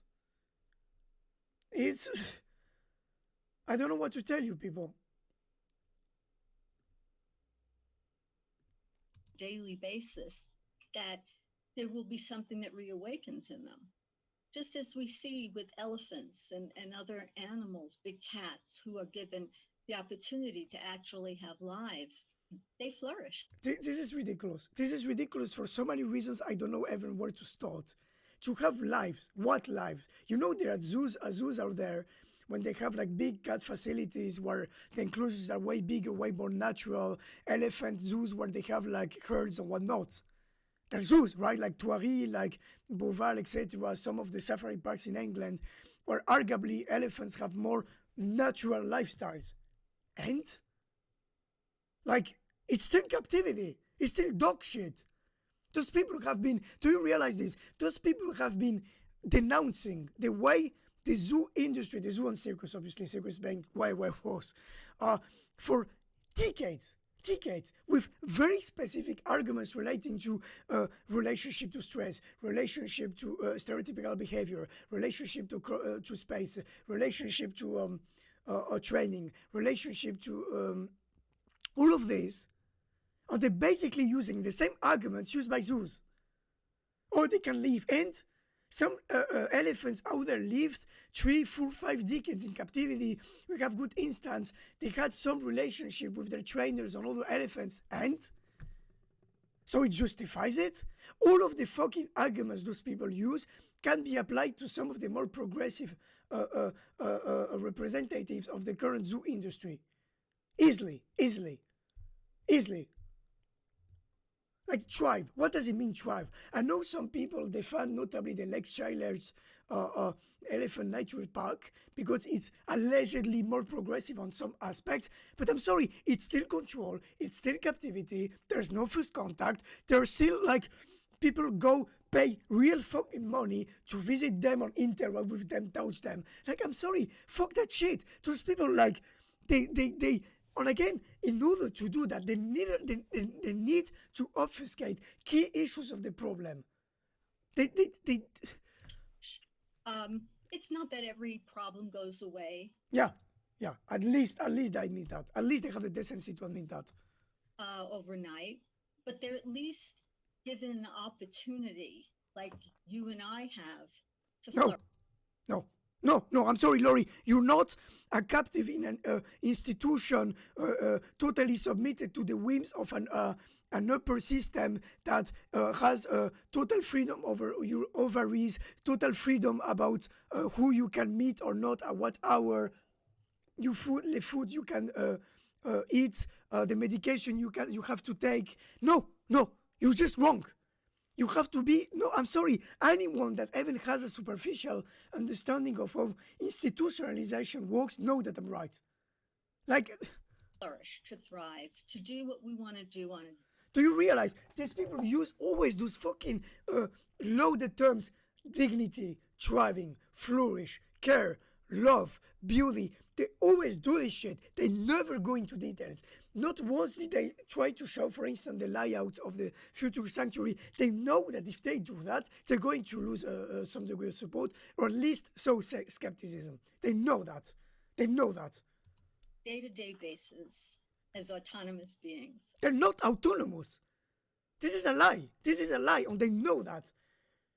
How can they say that they're autonomous with all the captivity restriction of intergroup relations? This is an insult to the notion of autonomy. We are the one that want autonomy. We are the one that want no training, no nets, possibility for them to engage with both humans and self-cetacean populations, possibility for them to speak for themselves. We are the one that want autonomy, not them. Do you realize how they lie to your face, my God? And I think that the authentic sanctuaries have the animals as the priority, and not the. She shifted her discourse, by the way. In other conferences, she said explicitly, sanctuaries shouldn't, ideal sanctuaries shouldn't be places where you pay money to watch them. The fact that she shifted her discourse to what? I'm sorry, a discourse that is also used by the most progressive parts of the zoo industry is extremely egregious. I'm sorry. Some of the safari parks in England, places in France like Douai-la-Fontaine, Thoiry, they can perfectly use that discourse. They already use it in their books, TED Talks and whatnot. No, I'm sorry. And this also shows how the sanctuary model is perfectly compatible with the current zoo industry, how both of them can be conflated or whatnot. In France, we have places they call themselves refuge, when they have like fucking wolves or whatnot. They also use this rhetoric, yet people go, they pay money, okay, real money, and they go and observe the fucking wolves, and they're captives, okay? Like, I'm sorry, like, this is so funny. Those people have been fighting the captive industry for decades to basically hark back to like, and again, there are reasons for that. That has to do with the limitations of the current mainstream discourse, blah, blah. But like, again, it's always the Homo sapiens only club that goes back. It's the same fucking dog shit. The other way around. And it's also a way. I'm sorry, Pierre Gay from like the Douai-la-Fontaine zoo, any of the current most progressive elements of the current zoo industry, they can use the same arguments. I'm sorry. Please show me the data that is I'm extremely familiar with the data. Anyone that knows the current, more progressive take on zoos advocated by some people inside of the WAS and whatnot knows that I'm right. They just know that I'm right. Way that generations of children can My learn God, this a new way okay, of that shit. This is why I'm an anti-Civ. relating to these animals, just as you said. Well, I think we've kind of covered this. What role, this is from Olivia, what role do you believe a whale sanctuary would play in educating people about traditional relationships across species? Modern marine parks tend to present a very one-sided view of Oh, because sanctuaries are not a one-sided view of that. They're not. Please, Laura, explain to me how sanctuaries, which are basically dolphin with extra steps, which for most of them are going to be owned by the very same people that worked in the dolphinarium industry and already own cetaceans, are going to show a two-sided view of the problem. Please explain it to me, Laurie. I'm extremely fucking curious. human relationships with animals. And do you think that a sanctuary could be successful in putting forth a more three-dimensional, richer view? Oh, definitely. Yeah. I remember one of the arguments that was made for aquariums was its educational value, that the only way that we could learn about a species. I know what he's going to say. What he's going to say is that aquariums are not good from a pedagogical point of view because they show a thwarted on the form view of what they are. The thing is, sanctuaries do as well. And also, I wanted to go over that, but they say, oh, we will get them back into the sea, whatever. No, it's not the sea.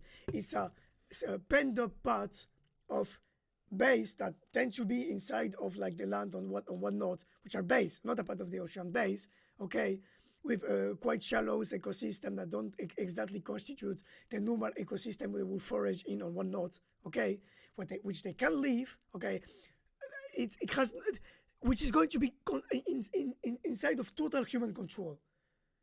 No, this is not their area. This is just a part of the ocean, but it's not the area. It's like, I'm sorry, again, someone at Dolphin Plus, Dolphin, at the Rotan Institute or whatever, can use the same fucking argument. They come over and say, hey, but our lethal captives, they can use part of their own seas, right? They're in their own home because they're in the ocean. Do you realize that they used the same core arguments that have been used by pundits inside of the old captivity industry for decades? Decades. And those people paint themselves as the progressives. It's madness. It's insane. Of cetaceans is to see them in the aquarium. Period. Also, they don't talk about it's extremely symptomatic that they don't talk about dolphinariums. They say aquariums. No. I'm sorry. Cetacean exploitation. There are some exceptions. Like the aquarium di Genoa come to mind, but near systematically, cetaceans are in very specific facilities that sometimes only present cetaceans, okay, with a very specific aesthetic discourse, etc., where the whole point is how to either make cetacean shows or to use them for like DIT swim with programs and whatnot. No, the dolphinarium industry, apart from a very few exceptions, okay, yes, Epcot is an exception, the MGM I think is an exception, is for like 99% of the cases a very specific system. It's not just an aquarium. No. The fact that they neuter the world discourse about this, I may be wrong on that. It's possible they just naively the term like that. But like, for me, giving the right names to think here, dolphinarium or not aquarium, is extremely damn important because we need to understand what we're talking about. Dolphinariums are extremely specific in the way they function. They just are. They don't play out like when you have like a manatee or whatever in a... No, they don't. They have a very specific iconography, a very specific discourse, a very specific mythology. They are consumed as such by the public because there is something like a figure of the dolphin, which is not the same as the way most non-humans are perceived. I'm sorry we have to talk about that. Talking about aquariums totally obfuscate the problem. Yeah. Now, what? Is to see them in the aquarium. Yeah, we could learn about a species of cetaceans is to see them in the aquarium. Yeah, it's basically, he muttered a bit, but I think he said what I said. Yeah, sure, because the orcas in the World Sanctuary Project are going to be able to hunt, sure. Are they going to be able to meet their bird trains outside and create? Yeah. Because I know just myself as a Nova Scotian, here in the beautiful Unama'ki, Cape Breton, one of the frequent things we do. I don't understand what he means because he it looks like he fucking I matters. know just myself as a Nova Scotian, here in the beautiful Unama'ki, Cape Breton, one of the frequent things we do during the summer is take whale cruises, and we go. Listen, I'm not like per se against whale watching in the sense that obviously they're not captives, blah blah. There's problem with harassment in some whale watching operations, but this is something that can be managed per se by states, etc. But whale watching, that we want it or not, is still commodification of the other. It's not the worst thing in the world. I obviously prefer whale watching than fucking, but my hope is that in a future world where first contact is ubiquitous, we will go beyond the use of like whales as tourist attraction, basically. Out and we get to see pilot whales. I've seen a right whale one time on a whale cruise. Really? Oh, wow. And you can't tell me that there is no educational value in seeing these beautiful creatures in their natural habitat. First, oh, I fucking hate that discourse. I fucking hate that discourse so much.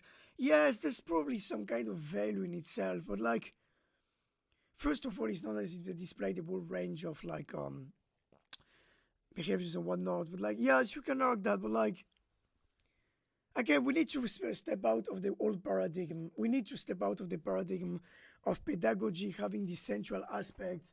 We need to step out of this paradigm of like them being like beautiful creatures as if we were talking of like objects of consumption. And we need to step out of the paradigm that we're talking about a natural habitat. We just are. I'm not as harsh against that discourse than from captives, obviously, because that wouldn't make sense from a strategic point of view, but like it's symptomatic of a view of them as objects of consumption, right? And an understanding of them as person will change the kind of relation we have with cetaceans. That wouldn't make like the current like also, oh yes, we look at a distance at the whale and then we learn about them. Imagine a world where we could talk to them directly and we had like documentaries where we could like translate what they say, etc.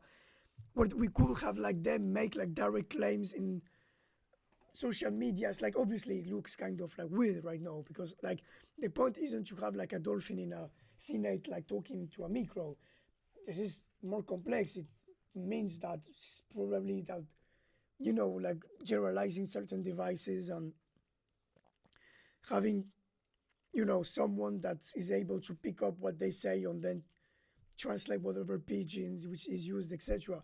But like, nonetheless, again, a word like that begs the question of getting out of this paradigm. The beautiful creator paradigm, I'm sorry, is perfectly compatible with an understanding of as commodified beings. It just is. And I know that, by the way. To actually see them in their own habitat.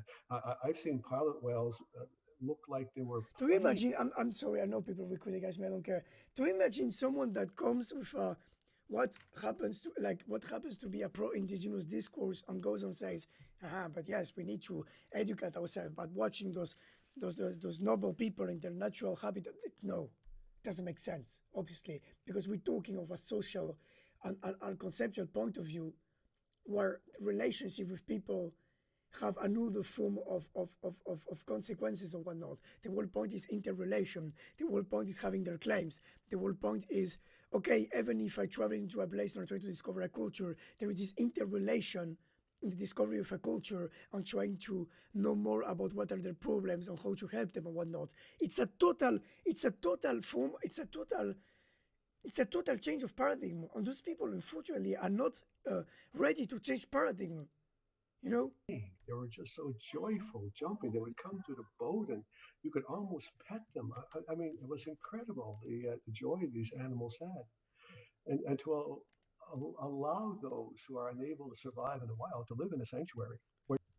again, like, whatever. I make a stream about epistemology of behavior, of why the problem with the wilderness discourse, the problem of survival as well, because like the notion of survival is far from a is far from a given, culturally speaking. They can continue with that freedom and to allow us. They're not. They're not free. They're not free. Stop talking about freedom. This is a lie. They're not free. You can argue this is a gradual aspect of, but like, you can argue that there is more freedom incrementally, but you cannot talk about freedom as such. You can't. It's a lie. It's basically a lie. Us. And I think a sanctuary is a better place to learn because you learn truly in their own environment. Again, like, first, it's not really their own environment in the sense that they can't go at will in certain places that they could recuperate on use for hunting trips and whatnot. It's basically just a pent up area, area of the coast or a bay. Secondly, like, yes, maybe incrementally they could learn more. Obviously, the quality of learning will be better than in a dolphinarium. I don't argue against that. But I guess the problem is the paradigm is the same. It remains the same. We need to go beyond that paradigm. And we could teach people. We could teach people about them. And what about cetacean fucking teaching people? That would be nice, right? I mean, hey, mister, I understand standpoint theory, but I don't understand how standpoint theory is crucial here. Like, we'd love to be there as well to teach them about our relationship with the whales. But I think sanctuaries have an equal and maybe even a better opportunity to teach others about whales than aquariums. Well, we say it's always better to teach authentically from nature. There is no such thing as authentically from nature. This is so ridiculous. I hate this use of loaded terms. Which is this kind of normie, like NPC Western take on the problem. It's like, if you really want to know who an animal is, look at them. As you said, when you went whale watching, oh my God, the exuberance, right? I know the first time I ever saw a dolphin outside of a tank, I'll never forget that, doing some field work off of Georgia. And I thought, oh, that's a dolphin. Not, so that's what it means to be a free dolphin. Because the individuals I was working with were not, and they were different animals. And the same thing when I saw orcas in the wild. I mean, they're different animals. So there really is, if you want children to know who other animals are, then you have to present them authentically. What about like them, like interacting with them, not in like the sip and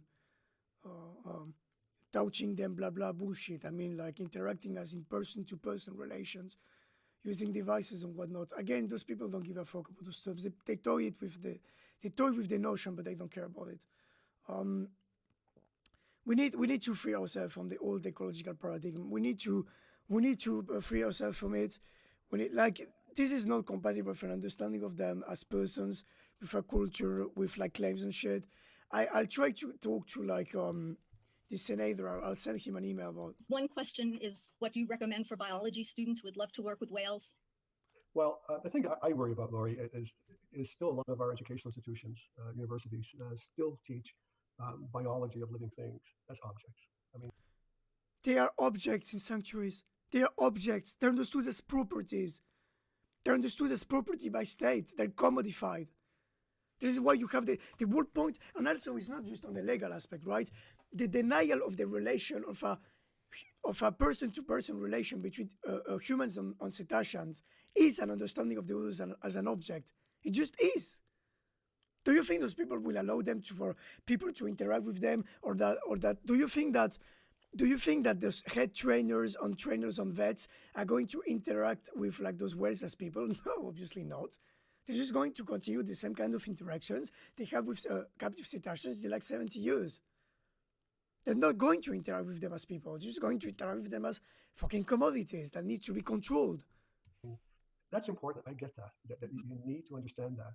But always try to keep your mind open, that you're studying persons, that you're studying living beings that have been here. If they are persons, why do we deal with them with, I mean, I'm sorry, I repeat myself a lot, but like, it's so damning. You're not interacting with them as persons. That's the whole point. You have them captive, they can make choices, they can talk, they can interact with like free individuals, they can hunt. You decide what is going to be you decide everything about how they breed, whom they fuck with, whom they're going to interact with. You put mates into their food. What the fuck are we talking about? Like what? You could think that trainers are going to interact with them more like persons? What the fuck are we talking about? Those people know they're wrong. And try to come to an understanding that they too have their purpose in life. They too have their way of living. They too have their family. Yeah, way of living or purposive life, which is going to be completely deconstructed by what you're doing. What if their purpose is getting out of there, interacting with the free orca population? What if their purpose is interacting with their environment in a way that could like modify it and make it theirs or whatnot? What if their purpose is having children? What if their purpose is hunting? Like they can't do on any of this shit. None, like literally none. They too want to live and survive just like us. So I don't know if they teach any courses about the personhood of whales or dolphins or porpoises. I don't know. Maybe you need to bring in some elders to be able to teach that. Yeah, what about bringing the fucking cetaceans themselves, man? But I think our science sometimes is limited, and not bring in that other part of learning, that we should look at living things as our brothers and sisters, because they truly are. And that being a scientist doesn't mean that you disregard the respect that you have for the animals that you're studying. It actually means It's so funny. They're persons, but they're animals. Like, do you realize how dumb this is? Do you realize that they understand and grasp some of the fundamental problems with all of this, but they can't engage with that? It's just the opposite, that it enhances your science by really being able to relate to these animals in a full way. So you relate them with a full way, but that you think that their captivity on control is okay. This is nothing. This is egregious. I don't have another term for that. Big advantage. I think to me, the ideal world would be an indigenous person who's also a biologist in a certain species, that they bring the best of both worlds into it. But I think scientists can also learn as well, the other way, and learn the indigenous way of knowing as well. We call it two-wide seeing in Nova Scotia. Yes. And we apply two-wide seeing, meaning we apply the best of the science world, the Western science world, and we apply the best of traditional ecological knowledge, or TEK, and combine both. TK, this is important. He refers to what are called traditional ecological knowledge. This is something that has been put forward by anthropologists since 20, 30 years, with people like Serge Babuchet, Philippe Descola, and whatnot. Traditional ecological knowledge is absolutely central to our rhetorics that basically there's no wilderness. This is why I think damning that he talks about nature in the wild and whatnot, when much of what we know from actual indigenous people is that, well, they don't understand the space is a wilderness. They understand it as theirs, and they have been managing or modifying those spaces for thousands of years. I don't know exactly how the Mi'kmaq people manage their land. I'm ignorant about that. But for instance, a good instance is how in the other side of the Canada, of the Pacific, in the United States and Canada, today, a certain number of people from the indigenous people burned systematically part of the forest, and how these controlled burns allowed for biodiversity to thrive, or for them to get more food, basically. And how those burnings paradoxically helped increase the degree of biodiversity in a given area. These lines of evidence from TAC totally goes against the wilderness paradigm put forward by the West. And I think extremely sad that him, as an indigenous person, especially as an indigenous person that is well aware of the problem of standpoint theory on TAC, unfortunately fell for this shit. This is why I wish I could talk to him, because I think I could have a good faith discussion with him and try to expose him with an alternative and whatnot. And we see it more clearly. I think that is a perfect way to end this webinar, and I couldn't ask for a better way to give people something to really think about. And I have come across two-eyed seeing, and as a scientist, it is so intriguing. And we might call it different things, but it is about the fact that there's no conflict between science and all the other ways of thinking. I mean, de facto there is, but and in fact, they're complementary. And Dan, I want to thank you so much for this wonderful conversation. It's just been a pleasure and an honor. Well, thank you, Laurie. It was a pleasure to. Okay, whatever. I don't care. Basically it. I think I restream. I was tempted to try to make some research on the. I'll show you some stuff of the notion of wilderness and whatnot, why disagree with it, maybe some epistemology of behavior, but you know what, I'll do that another time. I prefer to stop today with this because I streamed for like a longest time. So yeah, that's pretty much it. So yeah, see you.